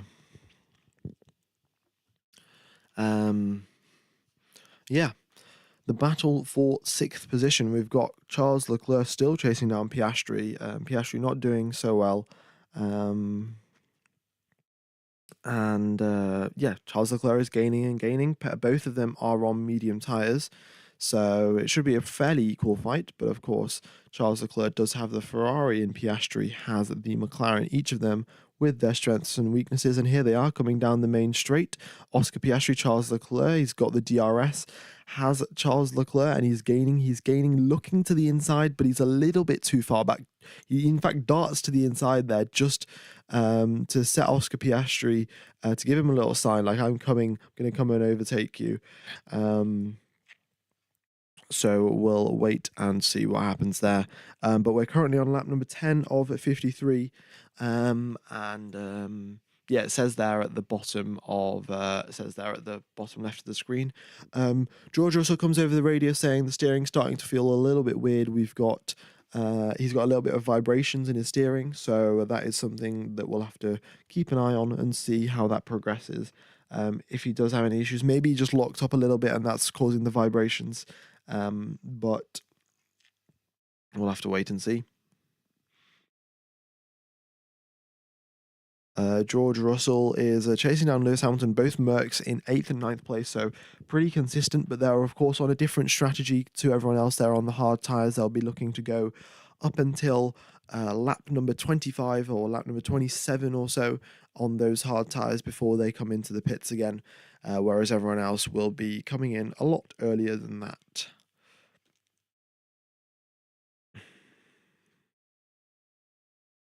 Okie dokes, here comes Charles Leclerc now. 6 tenths of the gap. He's a lot closer than he was on the previous occasion. And if he can get a good exit out of the chicane, which it looks like he did, he will have a real shot of overtaking Oscar Piastri into turn number one. So here they go. Ooh, we've got a little bit of squabbling going on here between Logan Sargent and Pierre Gasly. Very, very close indeed. Even looking to make an overtake into 130R. That is quite the sensational move there from Logan Sargent that he was trying. And the Mercedes team radio has just come over to Hamilton saying that we are seeing higher than expected tyre wear on the medium runners. So that is a good sign for Lewis Hamilton and George Russell. If they can stay out on the hards and they're not wearing out unexpectedly quick, then they should be good for their race strategy. Logan Sargent gets the overtake done on Pierre Gasly into turn number one rather than 130R, which would have been pretty risky. But nevertheless, good overtake there from Logan Sargent. Lando Norris over the radio has been told to box after only doing 10 laps on the medium tyres. There is some serious tyre degradation going on in today's Grand Prix. Yeah, Lando Norris has been told to box. Let's wait and see what gets told to Oscar Piastri as he is getting under more and more pressure from Charles Leclerc. The current pit window for the medium tyres is between lap number 13 and 18. So we will see quite a few drivers now coming into the pit in the next couple of laps. Lando Norris is the first of the medium runners to come into the pits. We'll see what tyres he comes out on, but I suspect they will be a set of hard tyres. And Piastri, once again, he is so close to getting overtaken by Charles Leclerc, but he's able to hold that gap. 6/10 is the gap that between Piastri and Leclerc, and it never seems to get, it gets to 6 seconds and then just doesn't get that much lower. Over the course of the lap, and then once he reaches the DRS zone, he's a little bit too far back to get that overtake done. And Charles Leclerc is really going to be wearing out his tyres here in the dirty air of Oscar Piastri. Track temperature has decreased a bit. It was 40 at the start of the race. It's now down to 37, but nevertheless, still pretty high. Yeah. When they do the drive of the day vote, they probably past the halfway point of the race. Yeah. Guan Yu Zhou has just had a pit stop, 5.4 seconds for the pit stops at Sauber, so they haven't had any issues, but still a very slow pit stop, because I'm guessing they're just trying to be extra careful with how they use the wheel guns, and they, make sure that they're totally locked in before they start spinning them, whereas Red Bull kind of just stick the wheel gun in, and then basically just they know that it will work, but they don't have to wait for the confirmation. So there we go. Oscar Piastri as well being told to box. Both McLarens coming in quite early for a medium tire runner, especially considering the first 3 laps weren't really laps. Like we had an in lap and then also a formation lap. The medium tires for the McLarens are lasting a lot less time than expected. So maybe that, goes to show that they picked a qualifying setup yesterday, out-qualified the Ferraris, and then have been compromised in the race today. Down the inside goes Nico Hulkenberg on Lance Stroll. Kevin Magnussen on Esteban Ocon. I don't even know how I confused that. Zhou is on a different track right now. Yeah, well, I mean, he is quite far back compared to everyone else, because he has done 2 pit stops. I don't know why he came in for a set of hards and then came in again for a set of hards, and now he's just coming to the pits again. I think they've had some sort of issue with the pit stops again, because Zhou's just come into the pits again, which is definitely not correct. Yeah, I mean, we'll get an update shortly, but they didn't do. Yeah, they're having issues with the pit stops and they're retiring the car. Yeah, can we get an F in the chat there for Guan Yu Zhou. Oh, we've got team radios at Mercedes. They've been told to swap positions. George Russell has been. They've done team orders at Mercedes, and they've swapped the positions around. That is very interesting to see. George Russell has now been put ahead of Lewis Hamilton. There's no main driver. Lewis Hamilton hasn't been performing so exceptionally, to be honest. So George Russell has been. They've been swapped around. Fernando Alonso has just come into the pits now. Look at this. Lando Norris with the fastest lap of the race on a set of hard tyres. Going quicker than Max Verstappen. I mean, Max Verstappen is most definitely in tyre conservation mode. But yeah. Oh no, okay. So it wasn't a pit stop issue for Guan Yu Zhou, it was a gearbox issue. They've just come over the radio and told him, Zhou, we have to retire. There is a gearbox issue. So it wasn't the pit stops. I mean, there was a 5.4 second pit stop, but they have a gearbox issue, and that is why he is retired.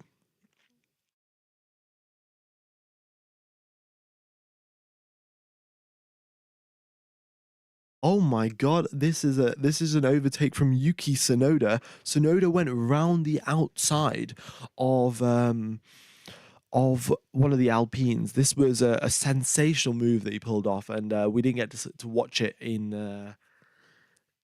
the when it actually happened, but that was a brilliant move. In the S section, Tsunoda went round the outside of one of the Alpines. I mean, what an overtake at his home Grand Prix.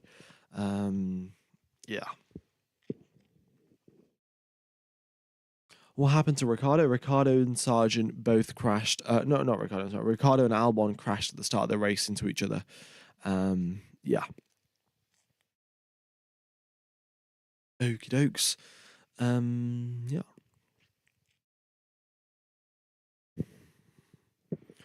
We are now on lap number 39. Oh no, lap number 15 of 58, and 39 laps remaining of this race. And yeah, quite spread out as of now. There is Sargent who's just about to overtake Ocon, and he does, in fact, into turn number one. What a move!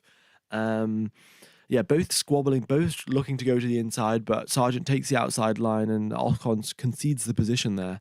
But some real racy stuff there from Logan Sargent. It's good to see some improvement from him as well. Valtteri Bottas currently in 13th position on the back of Ocon as well. Stroll gets the overtake done on Nico Hulkenberg.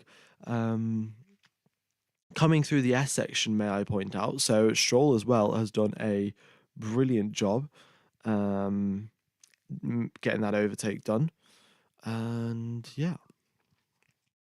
Tsunoda currently in 14th position behind Valtteri Bottas. Let's wait and see what he can do.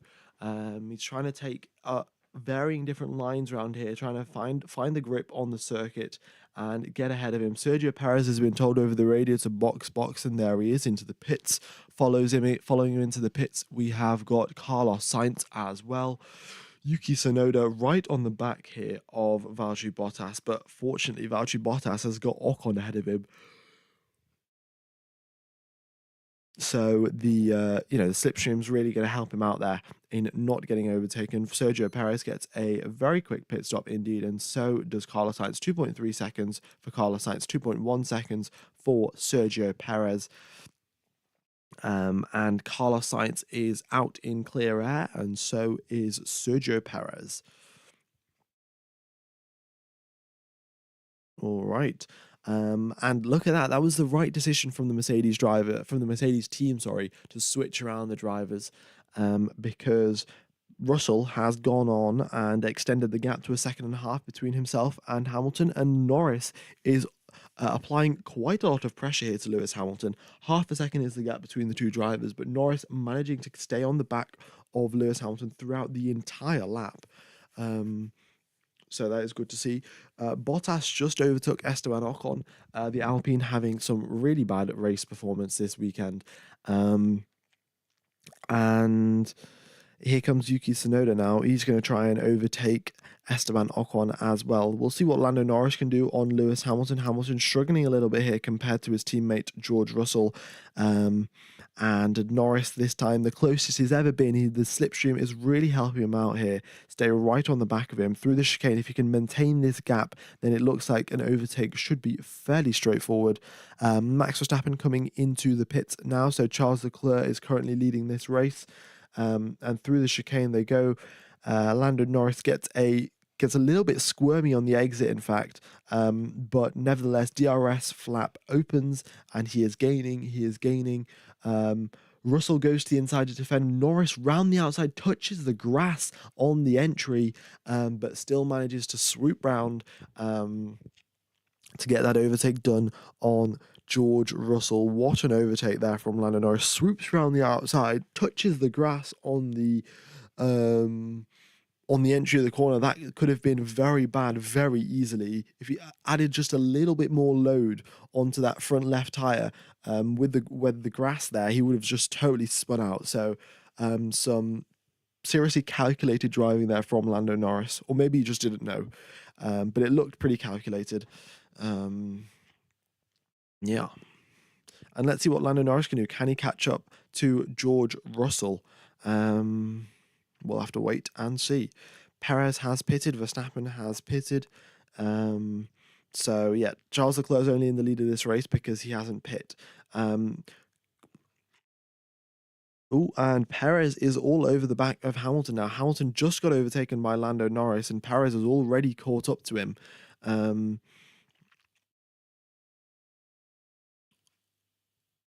Here they go then. Into 130R. Perez is looking to make an overtake. Here we go. And Perez gets the overtake done at 130R. Great respect between the two drivers and a brilliant move.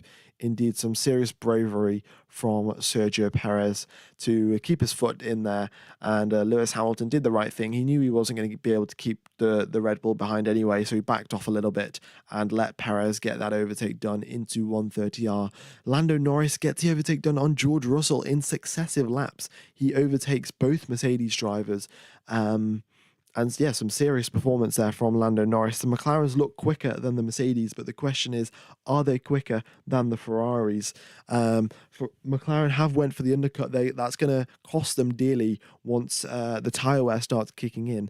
So we'll have to keep an eye out for that. We've got 7,000 people tuned into the theme. Thank you very, very much. Very much do appreciate it, fellas. And if you are enjoying the coverage, then be sure to subscribe. Definitely will help out the channel. And hitting the like button as well would be brilliant.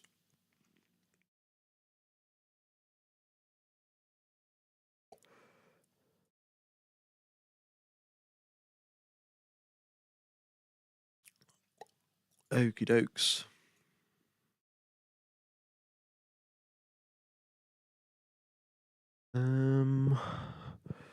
Yeah. Lap number 18, Charles Leclerc should be coming into the pits sometime soon.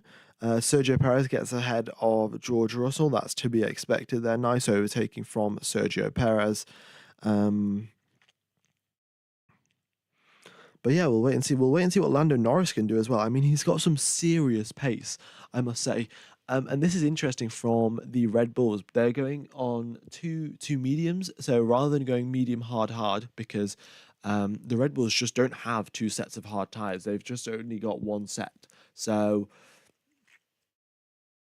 they have done two stints. They're going to do two stints on the medium tires, and then they're going to go onto the hard tires.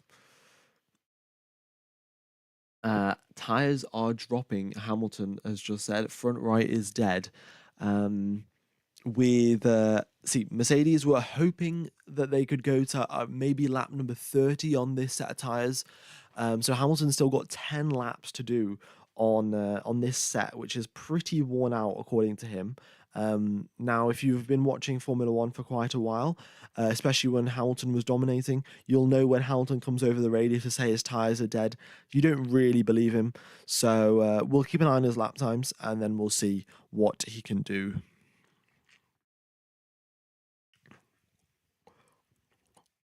Sauber first points, yeah, that would be good. I mean, Valtteri Bottas in 11th position, and he's looking to overtake Kevin Magnussen here as well. So in this season so far, I don't think Sauber have scored any points. So, if they can go and score some points, that would be fantastic.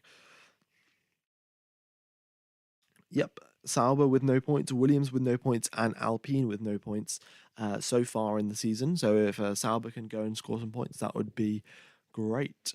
Yeah,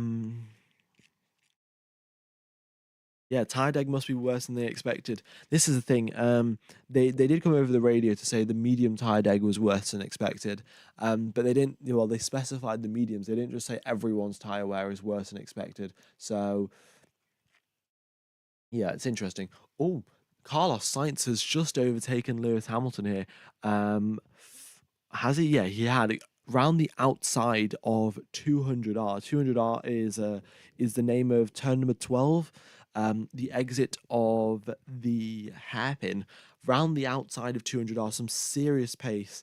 And then he, of course, into the inside of a spoon curve is where he confirmed that overtake, but some serious overtaking that's actually going on here. Suzuka, one of the circuits, quite narrow, so overtaking quite difficult, but we have had no shortage of overtaking here, which is great. Max is 1.3 seconds a lap faster than Charles Leclerc.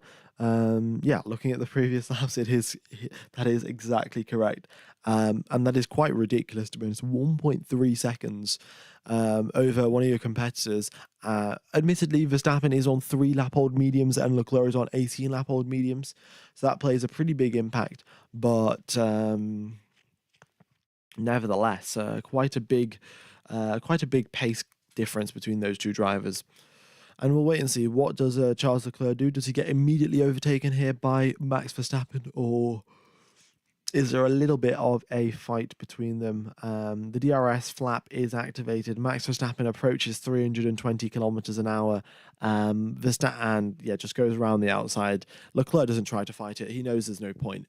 So Verstappen in the leader of this race, and Carlos Sainz now looking to get through the two Mercedes. Now, because we've got the split strategies, every single driver doing a two-stop is going to have to try and overtake the Mercedes. Well, any driver in the top 10 is going to have to try and do the Mercedes. So Hamilton's just come over the radio saying change his strategy. And over the radio, they've just said, copy Lewis. Yeah, we're just waiting for the window to open up. So Hamilton will be going off the one-stop strategy because that is definitely not working out for them with the higher than expected tire degradation. I mean, track temperature has dropped. It's back down to 35 degrees rather than 40 degrees. So it's down to 34, degrees rather than 40 degrees. So 6-degree drop in track temp, which should help them out, but clearly not doing enough. And Carlos Sainz all over the back of George Russell, going into spoon curve. Sainz down the inside. Russell does not fight it. He knows that there really isn't too much point here, considering that both drivers are going to change strategy. Maybe Russell won't change strategy. We'll have to wait and see, because the gap between Russell and Hamilton is 2 seconds. Russell is quicker. So, yeah. And there we go. Max Verstappen, fastest lap of the race, a 1:35.6. That is a full, what? That's a full 3 seconds faster than Leclerc's previous lap. And a full second and a half faster than Lando Norris. Wow, second faster than Sergio Perez. I don't know why. What has he done? How has he done that? Yeah, wow. I mean, he has definitely sent it. But it's just so surprising. That quick? Wow. Red Bull is always sandbagging, that is true. Just when you least expect it, Red Bull will just totally come out of nowhere and set a fastest lap of the race. I don't know why Leclerc still isn't pitting, and if he was going to do, say, a one-stop strategy, doing it on the medium tyres probably isn't the best idea. So, actually, that being said, Charles Leclerc doing a one-stop strategy probably is the best way forward, because he was in 8th position and in overtaking, Hamilton, Russell, Sainz, all on raw pace would have been pretty difficult. So, yeah. they've just come over to the radio to Ocon, being like, "Okay, you need to push now. You need to push now." And Ocon's like, "Oh, I've been pushing. What are you talking about?" Um, so yeah, the Alpine team's in a bit of a shambles, down in 16th and 17th position, in last of everyone. Um, yeah, not ideal whatsoever. George Russell finally comes into the pits. 31 laps remaining of this race. He comes into the pits. What tyres does he put on? He puts on a set of hard tyres. George Russell will be going to the end of the race on a set of hard tyres, I'm guessing, and we'll have to wait and see. We will have to wait and see. Will he be able to get to the end of this race? Will his tyres drop off? He's currently in 9th position. The rest of the drivers ahead of him will have to do another pit stop. So that's going to play out in his favour. But, let's wait and see. Let's wait and find out. Piastri this time is now gaining on Hamilton. Oh, we've had so many drivers come out of the pits here. Look at that. Tsunoda, Ocon, Stroll, Magnussen, Bottas, Sargent, all of them going into the pits immediately, all coming out right next to each other. And look at this. There is a whole lot of action going on. And Stroll looking to overtake Esteban Ocon here. Piastri is just on the back of Lewis Hamilton now. We'll wait and see what he can do. But I think Piastri should be able to get that overtake done fairly straightforward into the final chicane. Or maybe, yeah, probably into turn number 1. He doesn't get it done into the final chicane. But if he gets a good exit out of here, then, yeah. Hamilton, in fact, has been told to box, so there's no need to overtake Hamilton because he's come into the pits. George Russell has got 30 laps to do on one set of hard tyres, and what does he do in the middle sector? He goes and sets a purple middle sector. Quite ridiculous, really. I don't know if that is exactly the tyre conservation Mercedes had in mind. And Hamilton as well comes on to a set of hard tyres, so that is 30 laps to do on hard tyres, and Hamilton was complaining about the tyre wear after 22 laps of driving around on the hard tyres. So, I mean, there is slightly less fuel in the car. There'll be half race fuel, so 50 kilograms less fuel rather than 100 kilograms of fuel. But still, that's 30 laps on a set of hards. So, guys, Tsunoda came into the pits. They had a really quick pit stop, and Tsunoda got ahead of everyone else. That was a brilliant job from the Red Bull pit crew, the Racing Bull pit crew, and Yuki Tsunoda just come over the radio saying, "Thank you guys, brilliant job. Thank you for the quick pit stop." And Tsunoda jumped a bunch of drivers in the pit lane. A fantastic job there from the the Racing Bull crew. Yeah, sensational, really. So now Tsunoda is ahead of Stroll, and his next target is Hülkenberg, who is unfortunately 16 seconds up the road. But fortunately for him, Hülkenberg still has a pit stop left to do. So once Hülkenberg does come into the pits, Tsunoda will go up into 10th position and will be in the points for his home Grand Prix, which is brilliant, really. Absolutely brilliant. George Russell has just set the fastest lap of the race here. Wow. On a set of hard tyres. I mean, they are a fresh set of hard tyres, but still. Sets the fastest lap of the race, quicker than Max Verstappen by a tenth and a half. Yeah. We'll see what Verstappen does when he puts on a set of hard tyres, but he's still got probably around about 7-8 more laps left on his medium tyre stint before he goes onto the hards. But yeah, some serious pace there from George Russell. Obviously, he's doing that to warm his tyres up. Once you do an out lap, if you push really hard, then you can warm your tyres up. That'll help you out, of course.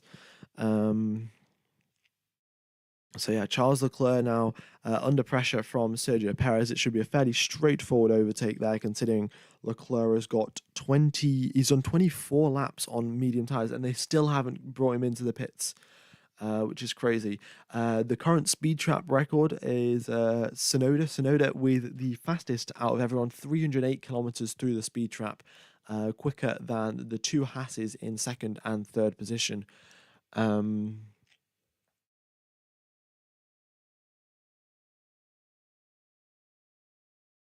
Hamilton has just come over the radio saying, "How did I lose so much time?" And he said traffic, and the answer over the radio was traffic and degradation. Hamilton currently 6.5 seconds behind George Russell. So yeah, once again, George Russell, if it continues this way, he will beat Lewis Hamilton 4-0.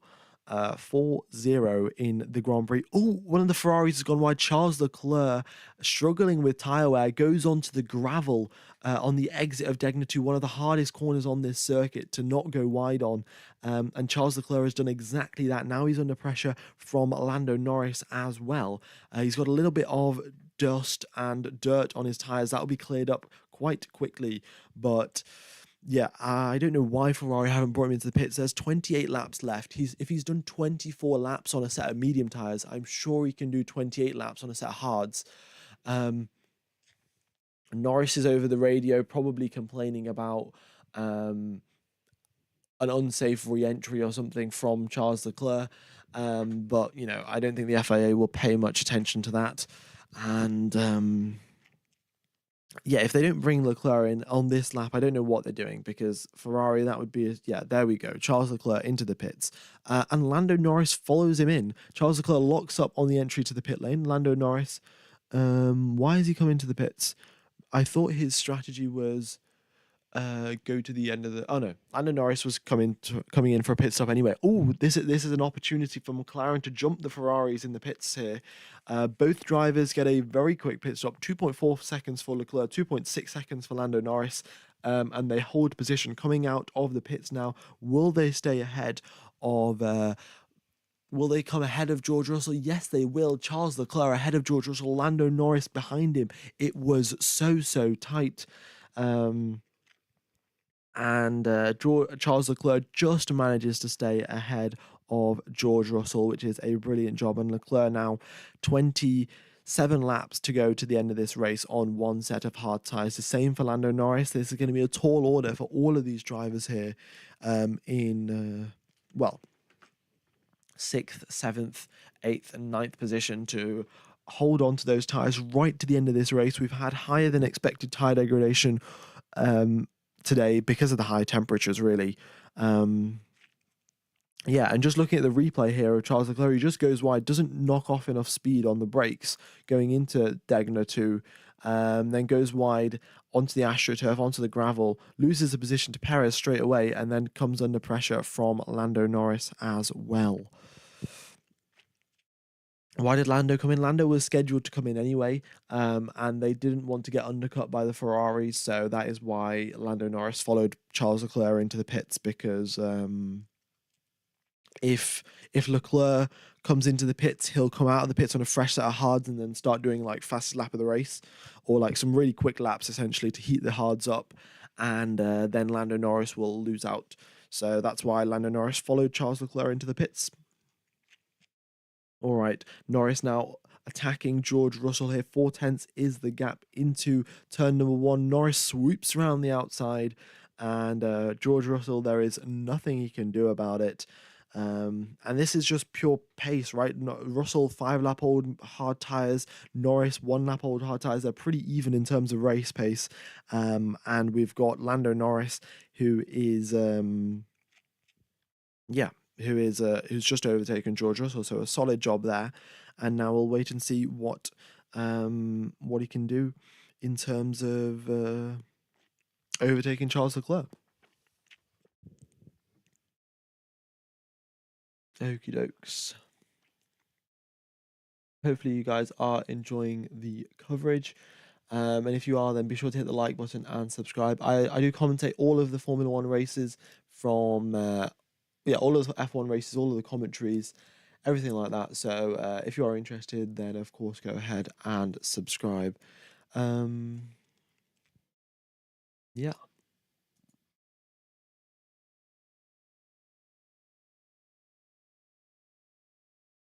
We're getting pretty close to our like target as well. So yeah, if you haven't hit the like button, that would be brilliant. Right, I'm going to have a quick drink of water, otherwise my throat is going to start hurting. But as of now, not too much action going on the circuit. Stroll trying to overtake Sonoda, which is pretty key because that's going to be for the final 10th position spot. So we'll have to keep an eye out for that. Hopefully Sonoda can hold on to that for his home Grand Prix. Yeah, also guys, let me know who you think driver of the day is going to be, or who your driver of the day is. Um, yeah, I don't know really. I mean, Fernando Alonso's done a good job holding that fourth position. He started up in fifth, of course. But maybe Yuki Tsunoda, he's done his home Grand Prix. He's made a couple of brilliant overtakes. So who knows? Who knows? But I'm gonna have a quick drink of water. Let me know who your driver of the day is.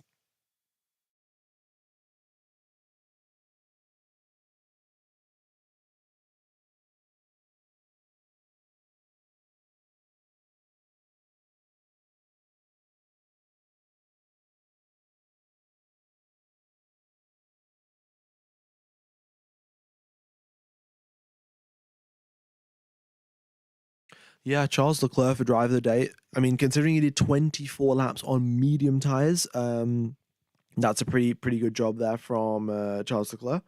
Um, then Carlos Sainz has done well. Of course, he's up in third position. He's kind of just been sat there in third position. Nobody's really been paying too much attention to him, but he's been doing a brilliant job regardless. Who else is there?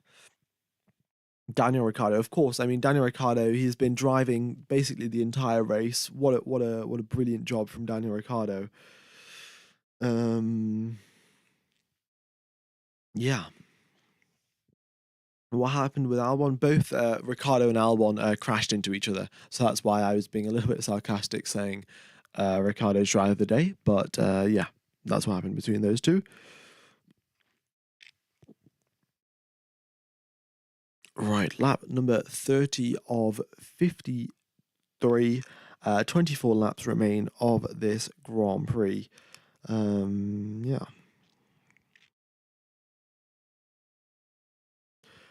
You think that both Mercs in the points? Yeah, I think both Mercs will stay in the points, but 8th and ninth place is not where Mercedes want to be.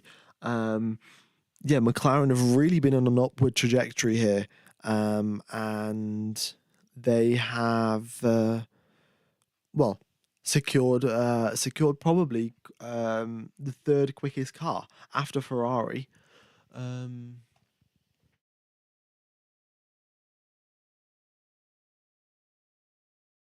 Leclerc has just come over the radio asking who in the front doesn't need to stop yet. And Leclerc has been told everyone ahead of him needs to stop, and that is correct.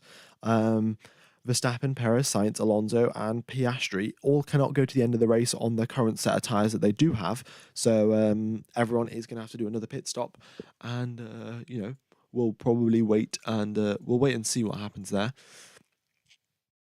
But yeah. Also, guys, once again, F1 TV Pro, the link is in the description. Basically, you get all of the coverage, all of the telemetry, all the onboards, all team radios, and yeah, obviously the live coverage as well. So if you guys are interested in that, then link is in the description or in the chat. Yeah, unfortunately, no discounts or anything this week, but I will try and sort something out for the next Grand Prix. What is the pit time length? The drivers lose 22 and a half seconds in the pit lane, plus whatever their pit stop is. So if they have a 2.5 second pit stop, they'll lose 25 seconds in the pit lane, compared to the drivers just who aren't pitting. Oscar Piastri had a little bit of a lock up there. He's done 18 laps on his hard tyres, and had a little bit of a lock up going into the chicane. I suspect they're going to bring him into the pits pretty soon. Otherwise, the vibrations will get pretty bad on that front left tyre. Sergio Perez once Sergio Perez is into the pits, he will come out behind Charles Leclerc. So everyone, so Charles Leclerc, in fact, is going to, by pulling off a one-stop strategy, pretty successfully, I must say, he is going to potentially be in second position. So yeah, can Leclerc get a podium? Yes. But I also don't appreciate the spam. So yeah, buddy.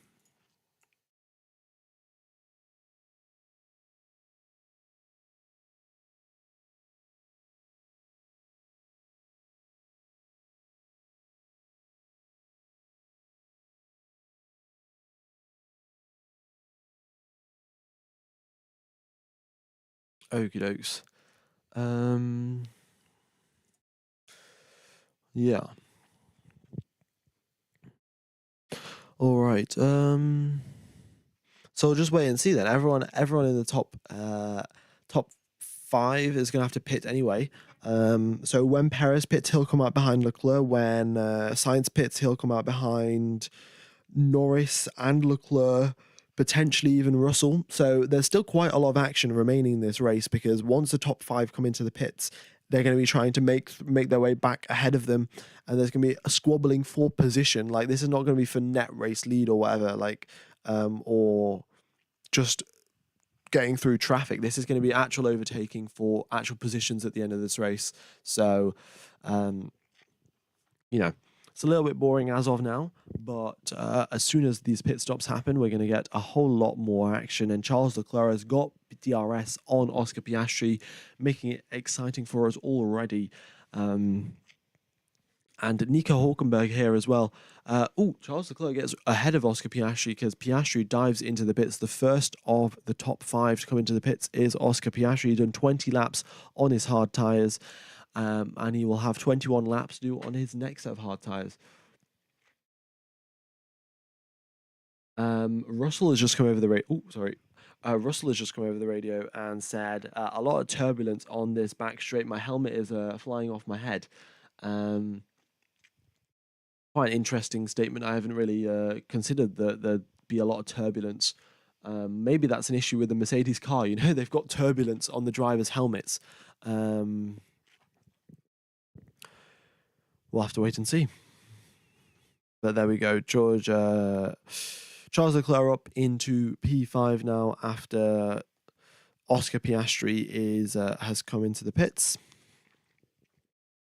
Lance Stroll is under investigation for a pit lane infringement. He went side by side with another driver and overtook, I think, in the pit lane. I'm not sure exactly what he did, but he's currently under investigation, so we'll find out the result of that shortly. He's currently in 12th place here. And Tsunoda here has just got ahead of Nico Hulkenberg on the circuit. Didn't even have to wait for a pit stop, and Tsunoda ahead of Hulkenberg, now scoring points in his home Grand Prix. Brilliant job there from Yuki Tsunoda. And I would definitely vote for Yuki Tsunoda for Driver of the Day, even though he hasn't done anything that sensational. Actually, no. I'm going to vote for, if I was to vote for Driver of the Day, I would vote for Charles Leclerc. Some serious pace from him, and he was originally in 8th position, I'd like to point out, and he's done a brilliant job driving those medium tyres for 24 laps. Perez into the pits, Alonso into the pits. We've got the top two drivers from the top coming into pits. 2.1 seconds for Perez, 2.4 for Fernando Alonso. And here comes Fernando Alonso then. Will he come out ahead or behind of Oscar Piastri? He comes out ahead of Oscar Piastri. So now it is time for Fernando Alonso to try and chase down Lewis Hamilton and George Russell. They are, 10 seconds up the road, but he does have 10 lap fresher tyres. So Bottas has come over the radio. He's trying to overtake Kevin Magnussen. He's just said report Magnussen for weaving. And Magnussen was weaving, to be fair. So who knows what will happen. Probably a black and white flag, really. There's been no further action on Lance Stroll's pit lane infringement, so I don't know what he did, but there's been no further action on it, so it doesn't really matter. Sergio Perez, 5/10, on the back of Lando Norris, so we'll wait and see what he can do, but it won't be long before he gets that overtake done. Carlos Sainz is going to be in the lead of this race, because Max Verstappen has just pulled into the pits for his final pit stop of the Grand Prix. Esteban Ocon, 3.2 second pit stop for him. That's his final pit stop. Hulkenberg as well into the pits. That's his final pit stop. So the only driver yet to do their final pit stop now is Carlos Sainz. Sergio Perez, gets that overtake done on Lando Norris into the inside of turn number 1, a fairly straightforward one. Fairly straightforward overtake there. So now considering that there are 19 laps remaining in this race, Alonso and Piastri both will be chasing down Russell and Hamilton. And the gap, as I said before, was 10 seconds, is down to 9 already. And the both Mercedes will be really struggling with tyre wear because of just the simple fact that they're going to have to go 30 laps on those hard tyres by the end of this race, whereas Alonso and Piastri are only going to have to do 20. 20 versus 30, that's a serious amount of tyre wear that these Mercedes will have to contend with that the other drivers won't. So we'll wait and see what happens. We've got Lando Norris, who is currently in a net 5th position. Charles Leclerc as well, who's in a net 2nd. I must point that out. This is 4th position here between Charles Leclerc and Sergio Perez. Is Perez going to? How hard is Perez going to defend? That's the question. How hard is Leclerc going to defend? Because it's pretty critical here that Perez gets a pass done, and he does into turn 1. He's got the DRS, fastest lap of the race as well to go with it. Down the inside he goes of Charles Leclerc. I don't know if Leclerc's going to try and attack him again. I would love to see a little battle here up for 2nd position, but Perez is likely to get that overtake done and also run away with it. They're both on pretty fresh tyres as well, so Leclerc has done 9 laps on his, Perez has done 2, so yeah, Carlos Sainz, he has just locked up going into the chicane. So, he locked up just a couple of seconds ago when he was at the chicane. And I suspect he's going to come into the pits. He also came over the radio saying, guys, we should come in now. I'm going to lose time otherwise. So, yeah, Carlos Sainz, if he does pit now, he will come out just behind Lewis Hamilton and George Russell, I think. So, yeah, he better get a move on, otherwise he's going to start losing out to Fernando Alonso as well. And look at that gap. Fernando Alonso is chasing down the Mercs like there's no tomorrow. The gap was 10 seconds, then it was 9, and now it's 7.5. It is some serious pace there from Fernando Alonso. And if he can catch up to the Mercs, then he can catch up to Lando Norris as well. And he does have a good chance of maybe scoring a 5th position, which would be fantastic for the Aston Martin team. Carlos Sainz finally comes into the pits on lap number 37 of 53 to do 17 laps in his final stint. He puts on a set of hard tyres and it comes out the pits for the final time. All right, and there we go. He comes out just 2 seconds behind 2 seconds behind Lewis Hamilton, so it'll be a matter of time now before he catches up to the back of him.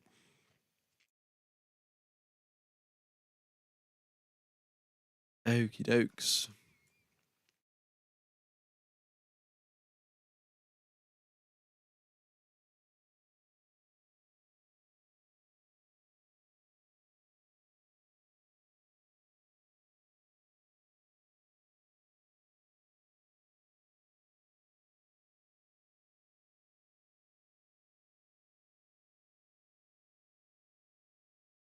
Right.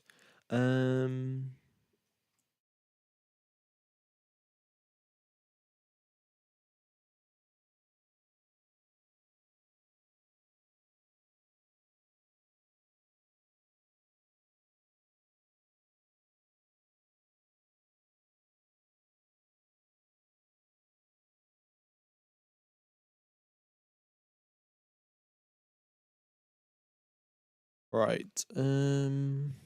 What else is going on the circuit? Nothing too much, really. I mean, Sainz is trying to overtake Lewis Hamilton here, all over his mirrors, in fact. And Sainz gets a pretty nice exit out of the chicane here. Russell has been told to come into the pits. What? I guess they're not going to go to the end of this race. The Mercs just have no chance. They kind of compromise their strategy at the start. Um, and a fairly straightforward overtake there for Carlos Sainz. George Russell comes into the pits and bolt on a set of medium tyres for him. 2.3 seconds pit stop for George Russell. Yeah, interesting there. I thought the Mercs would at least try to go to the end of this race, but I guess if they're seeing too much tyre wear and the drivers are complaining about it, they can't really do too much. And George Russell comes out in ninth position there. Let's see what Lewis Hamilton can do. Will he try to go to the end of this race? That would probably be, the best way to try and maximize the points, but who knows? What do you want to be called, Mr. Commentator? You're doing incredible work. I don't know. You could just, I mean, if you want to specify a message to me, or like ask me a question or something, then just at F1 Gamer. But you could probably just call me Gamer. Like I don't really know. Lando needs to gain a second in the next 10ish laps. Yeah, he does. And Lando, in fact, has just made a little bit of a mistake here. I'm guessing it was a second. It's now up to 2 seconds. But on the exit of Degner 2, where Charles Leclerc made his mistake, Lando Norris has got a little bit squirmish on the exit as well, losing a fair amount of time. So the driver's going to have to be pretty careful as the race goes on and the tyres wear out more and more. Going through Degner 2, which is an extremely high load corner, there's quite a bit of camber as well. Then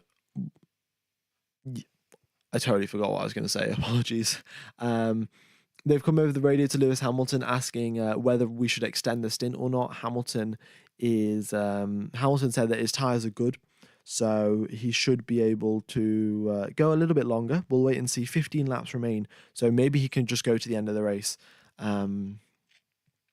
Not sure as of yet. Not sure.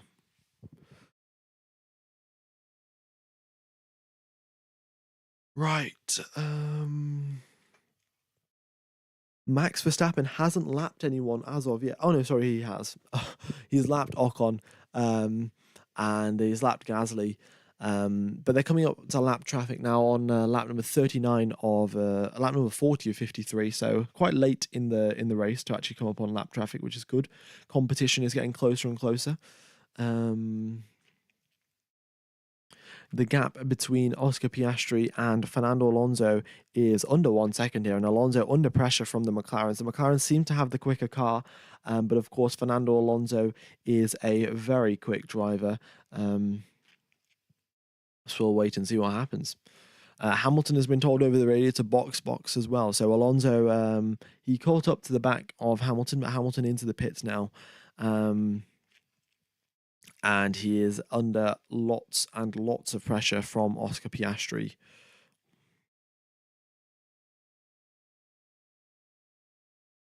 Okie dokes. Hamilton having a little bit of a slow... Was it a slow pit stop?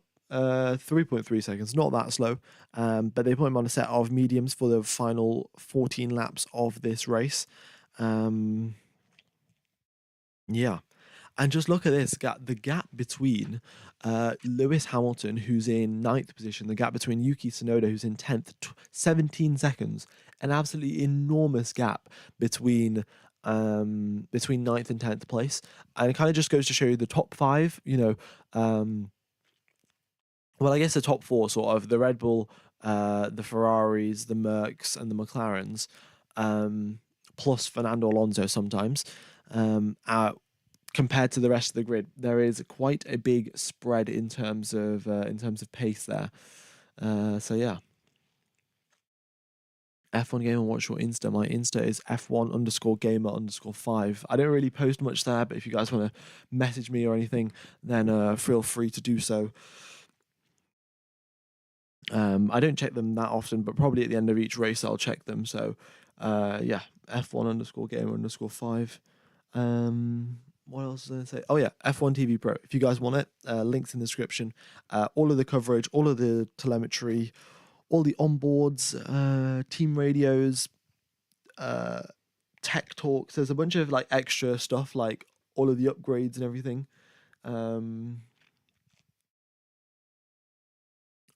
Like videos about all of the upgrades and stuff like that. So yeah, if you're a big F1 fan, then F1 TV Pro is the right place to be. Piastri is in the DRS of Fernando Alonso. Yes, he is.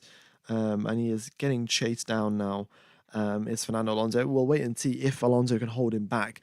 Previous lap, Piastri was in DRS, and he was able to keep him at bay. And there's 13 laps remaining of this race, so we'll see how much longer he can keep him at bay for. Yeah. Is Alonso still your favorite driver? Well, my favorite driver is still Seb Vettel, but since he's not driving, the next driver would be probably Fernando Alonso, and then probably Yuki Tsunoda, or Yuki Tsunoda, Fernando Alonso on the same level. I don't know, but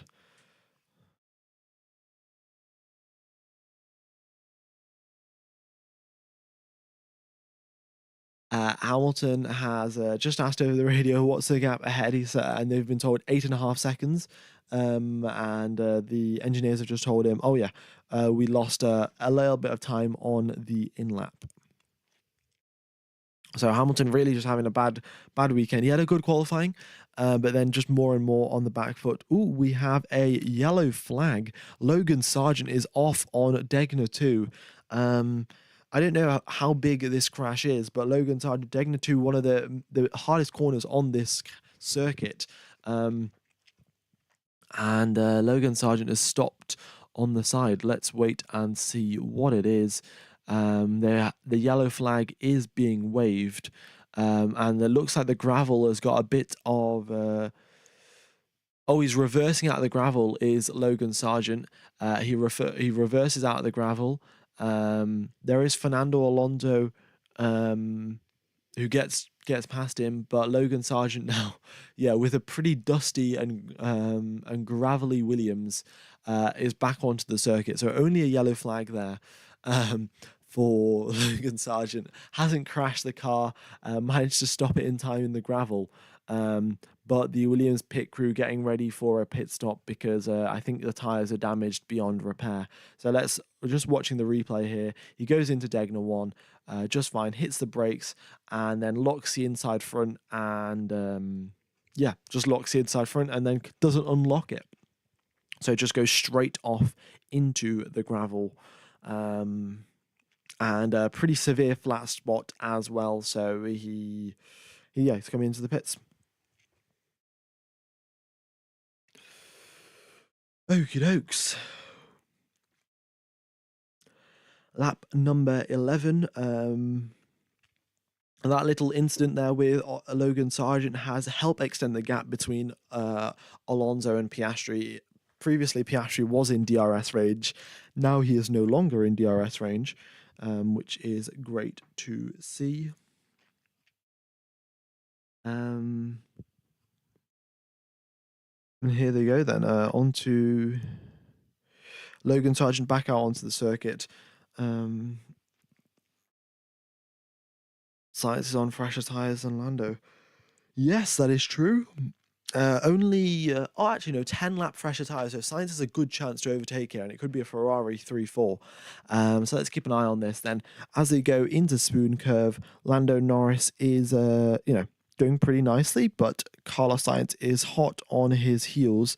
And here we go then. Sainz is gaining and gaining, even down the back straight towards 130R. Sainz is gaining massively. And here they go now towards the chicane. 10 laps remain. And 10 laps of battling between Carlos Sainz and Lando Norris would be absolutely fantastic. They go through the chicane, Norris going a little bit violently over the curbs here, but both drivers getting a good exit.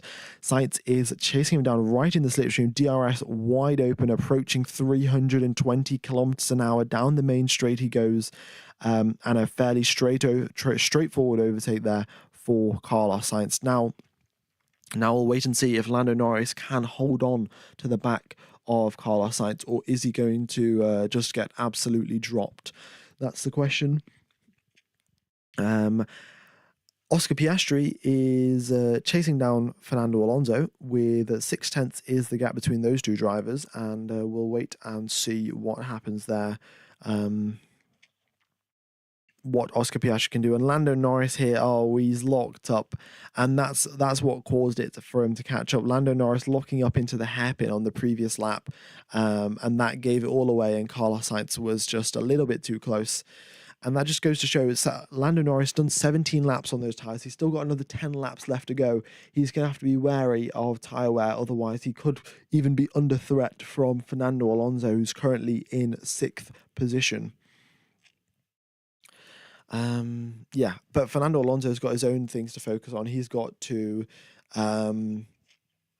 focus on Oscar Piastri, and not getting overtaken by him. Carlos Sainz has just come over the radio saying one more for a podium, and they're going to have an inter-Ferrari battle here.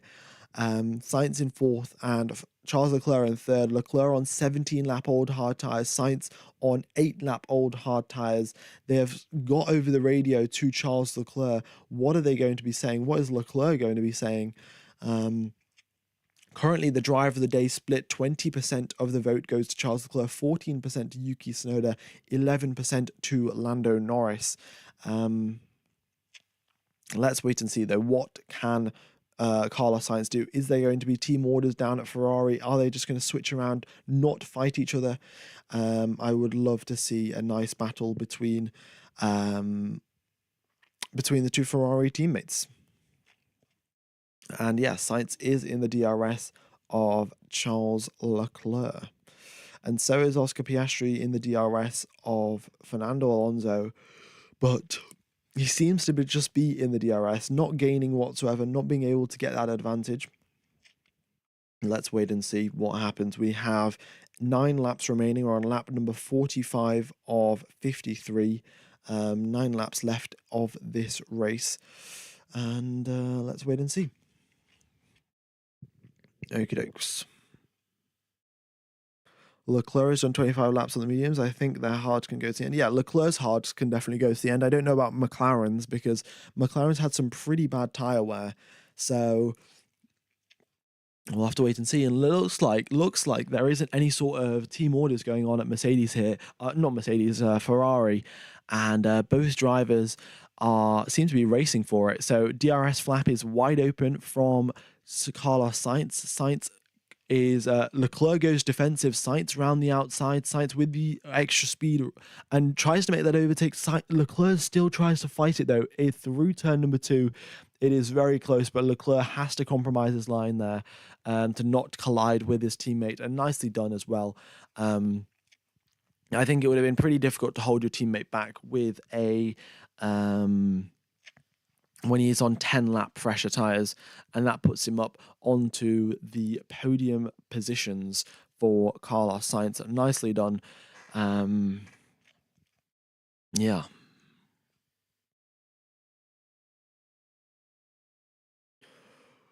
Okie dokes. We've got a replay here of Lance Stroll overtaking Valtteri Bottas round the outside of one of the S's.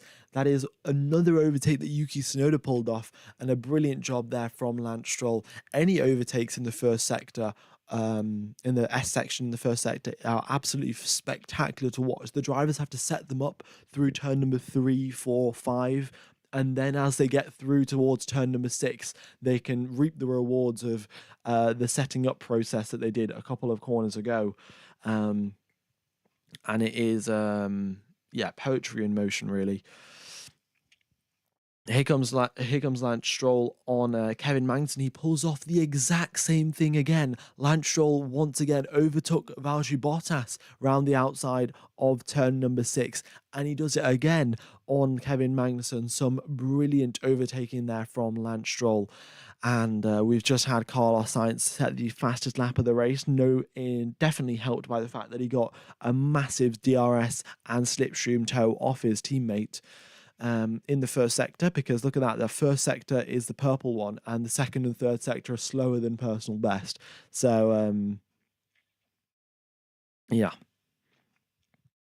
good Good job there from Carlos Sainz, and some seriously good overtaking there from Lance Stroll. Yeah, current driver of the day is who was it? I just said it a couple of seconds ago. I think it is just I think it's Carlos Sainz for driver of the day. I don't know, I just forgot. Pretty bad.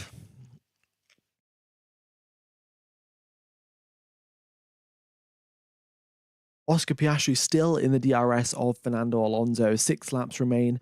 8/10 is the gap between Oscar Piastri and yeah, it could be Yuki who's driver of the day. But I would say actually Leclerc. Yeah, no, it was Leclerc that had the highest driver of the day vote the last time they showed it, because he did 25 laps on those medium tires. That being said, Carlos Sainz also did 22 laps on his medium tires. So still pretty good job from both drivers. But Carlos Sainz did a 2-stop, whereas Charles Leclerc has pulled off a 1-stop. He started the race obviously out in 8th position, and through doing a successful 1-stop strategy, unlike the Mercs obviously,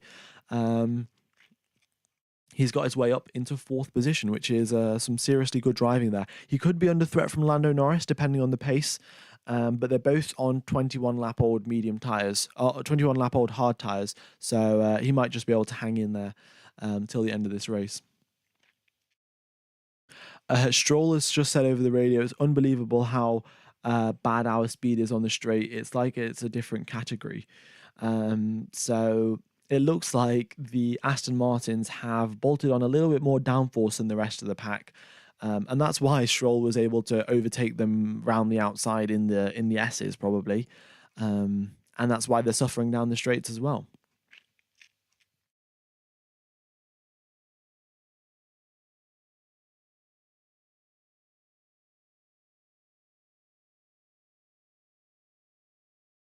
Sainz is catching up to Perez. Time is ticking off. Yeah, well, 8 seconds from Sainz to Perez, so I don't think that's going to happen.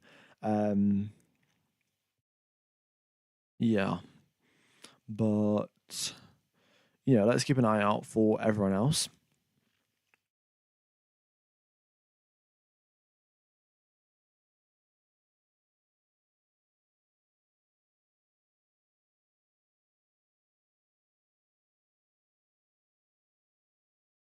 There we go. George Russell as well now onto the back of Oscar Piastri. So we've got a little bit of a train forming now behind Fernando Alonso, Oscar Piastri, and then we've got George Russell. And then if it keeps going at this rate, by the end of the race, we'll have Lewis Hamilton as well joining the train. But yeah, here they go through the first sector. Fernando Alonso leading this pack. With 5 laps left to go, he probably will be able to hold on, we'll just have to keep an eye out. Of course, George Russell, he's on the medium tyres, whereas Piastri is on the hards. So George Russell should have a little bit of an advantage there. But we'll wait and see. And just watching the replay here, we've got Nico Hülkenberg overtaking Kevin Magnussen. The two Hasses not colliding with each other, having a nice, clean battle. Right.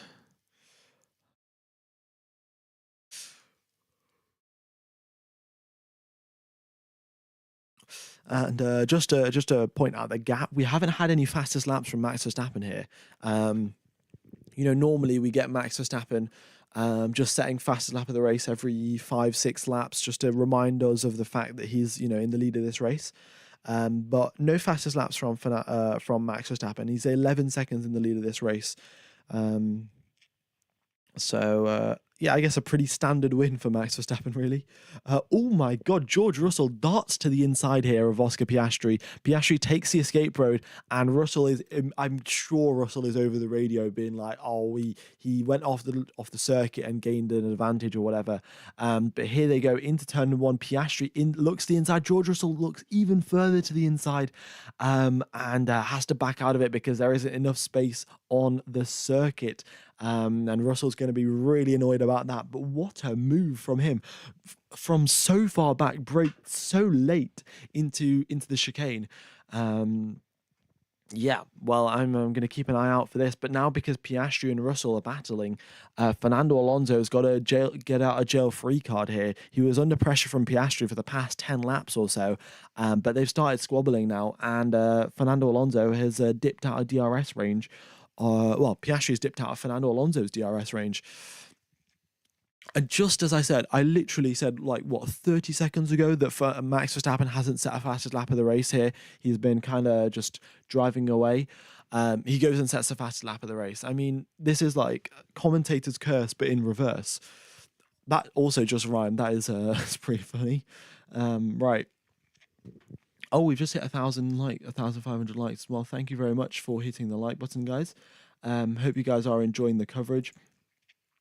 Um, And yeah, I guess we're only 4 laps away from the end of the race, or 3 laps away from the end of the race. So I'll probably just keep it like that. There's no need to increase it anymore.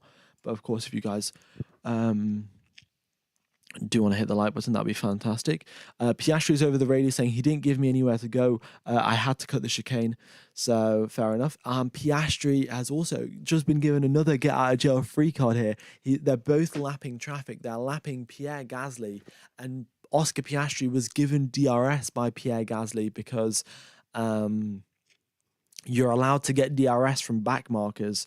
So Piastri got some DRS off Pierre Gasly, and that has just kept him ahead of George Russell for the time being. But there are still 3 laps left. So let's keep an eye on this battle here. And Fernando Alonso, I'm sure he's very thankful of the fact that George Russell is battling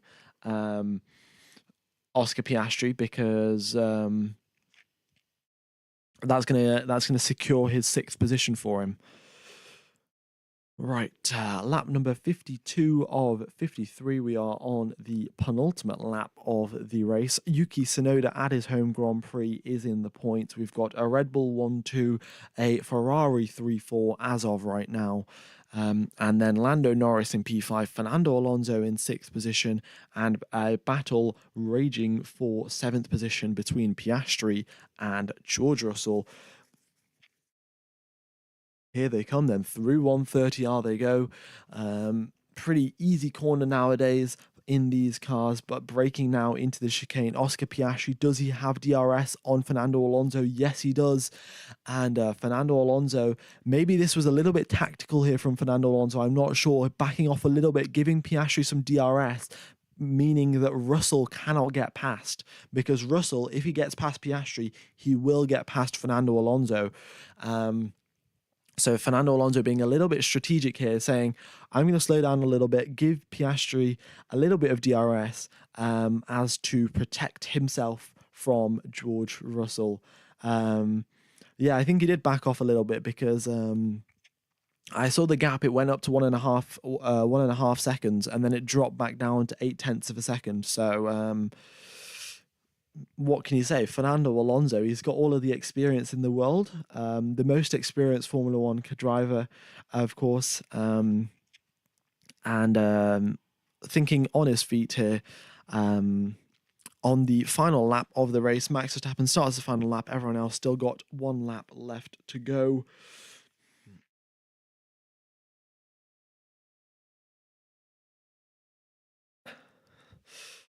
All right.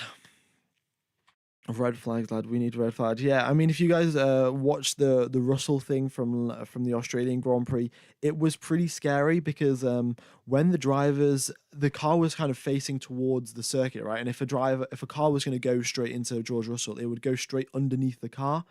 And between the driver's seat and the floor, there is 2 millimeters of carbon fiber, and that is it. So yeah, pretty crazy, and that's why George Russell wanted a red flag. And look at this, Piastri locks up coming out of the chicane. Here they go towards turn number 1. Both of them has DRS. George Russell round the outside he goes, and that little mistake from Oscar Piastri, just a little lock up in the chicane, has cost him that position. That currently on the final lap of the race, Piastri has lost that 7th place to George Russell. And Hamilton isn't too far back. Hamilton's only a second and a half back. So another mistake from Piastri could mean he loses a position to Hamilton as well. But here they go. Max Verstappen has dominated from the front. Never really has been any question who's going to win this race. He comes across the line to win the Japanese Grand Prix. He won it last year. He won it once again this year, and a fantastic drive from him.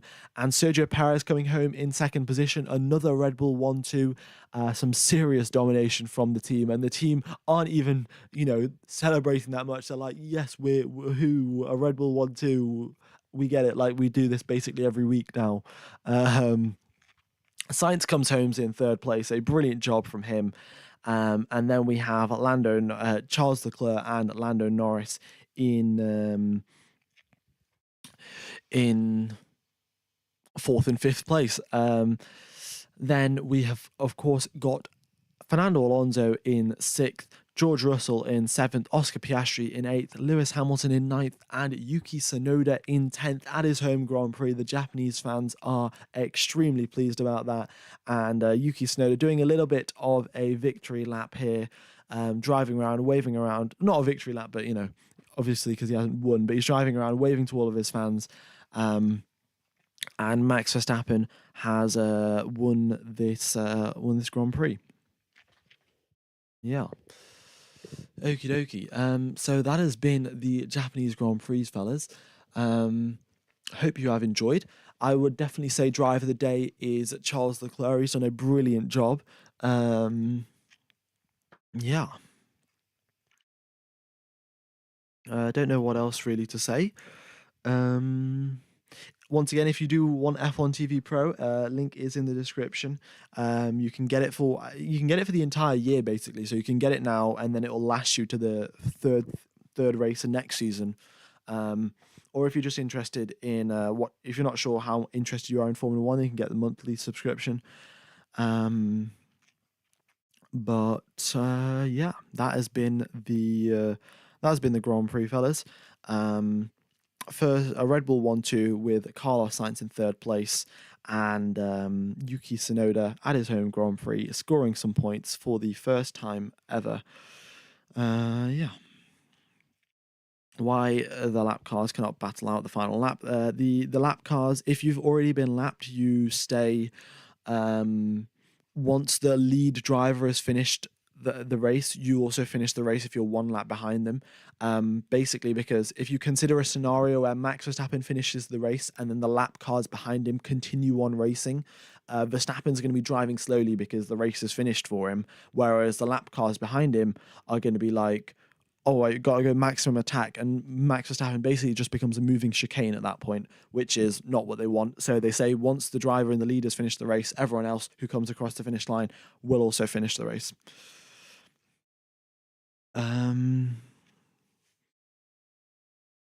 All right, so I think that's it. Thank you everyone for tuning in. It has been a pleasure commentating to you guys. Have a wonderful morning, day, afternoon, night, or evening, depending on where you are in the world. And I will be commentating for the Chinese Grand Prix. It is a sprint race, so there'll be sprint qualifying, the sprint race, and the actual race. So I'll be commentating for, I'm pretty sure, all of it. And I'm going to end today's stream. It'll take you over to the Chinese Grand Prix stream. So if you guys can go ahead and press the reminder button on that or whatever, that would be brilliant. And once again, hitting the like button and subscribe would be greatly appreciated. And I think that's it from me, guys. Once again, thank you everyone for tuning in. Very much do appreciate all the support and the lovely thank you messages in the chat. Yeah, my pleasure. I will see you guys in 2 weeks' time. Cheers, fellas.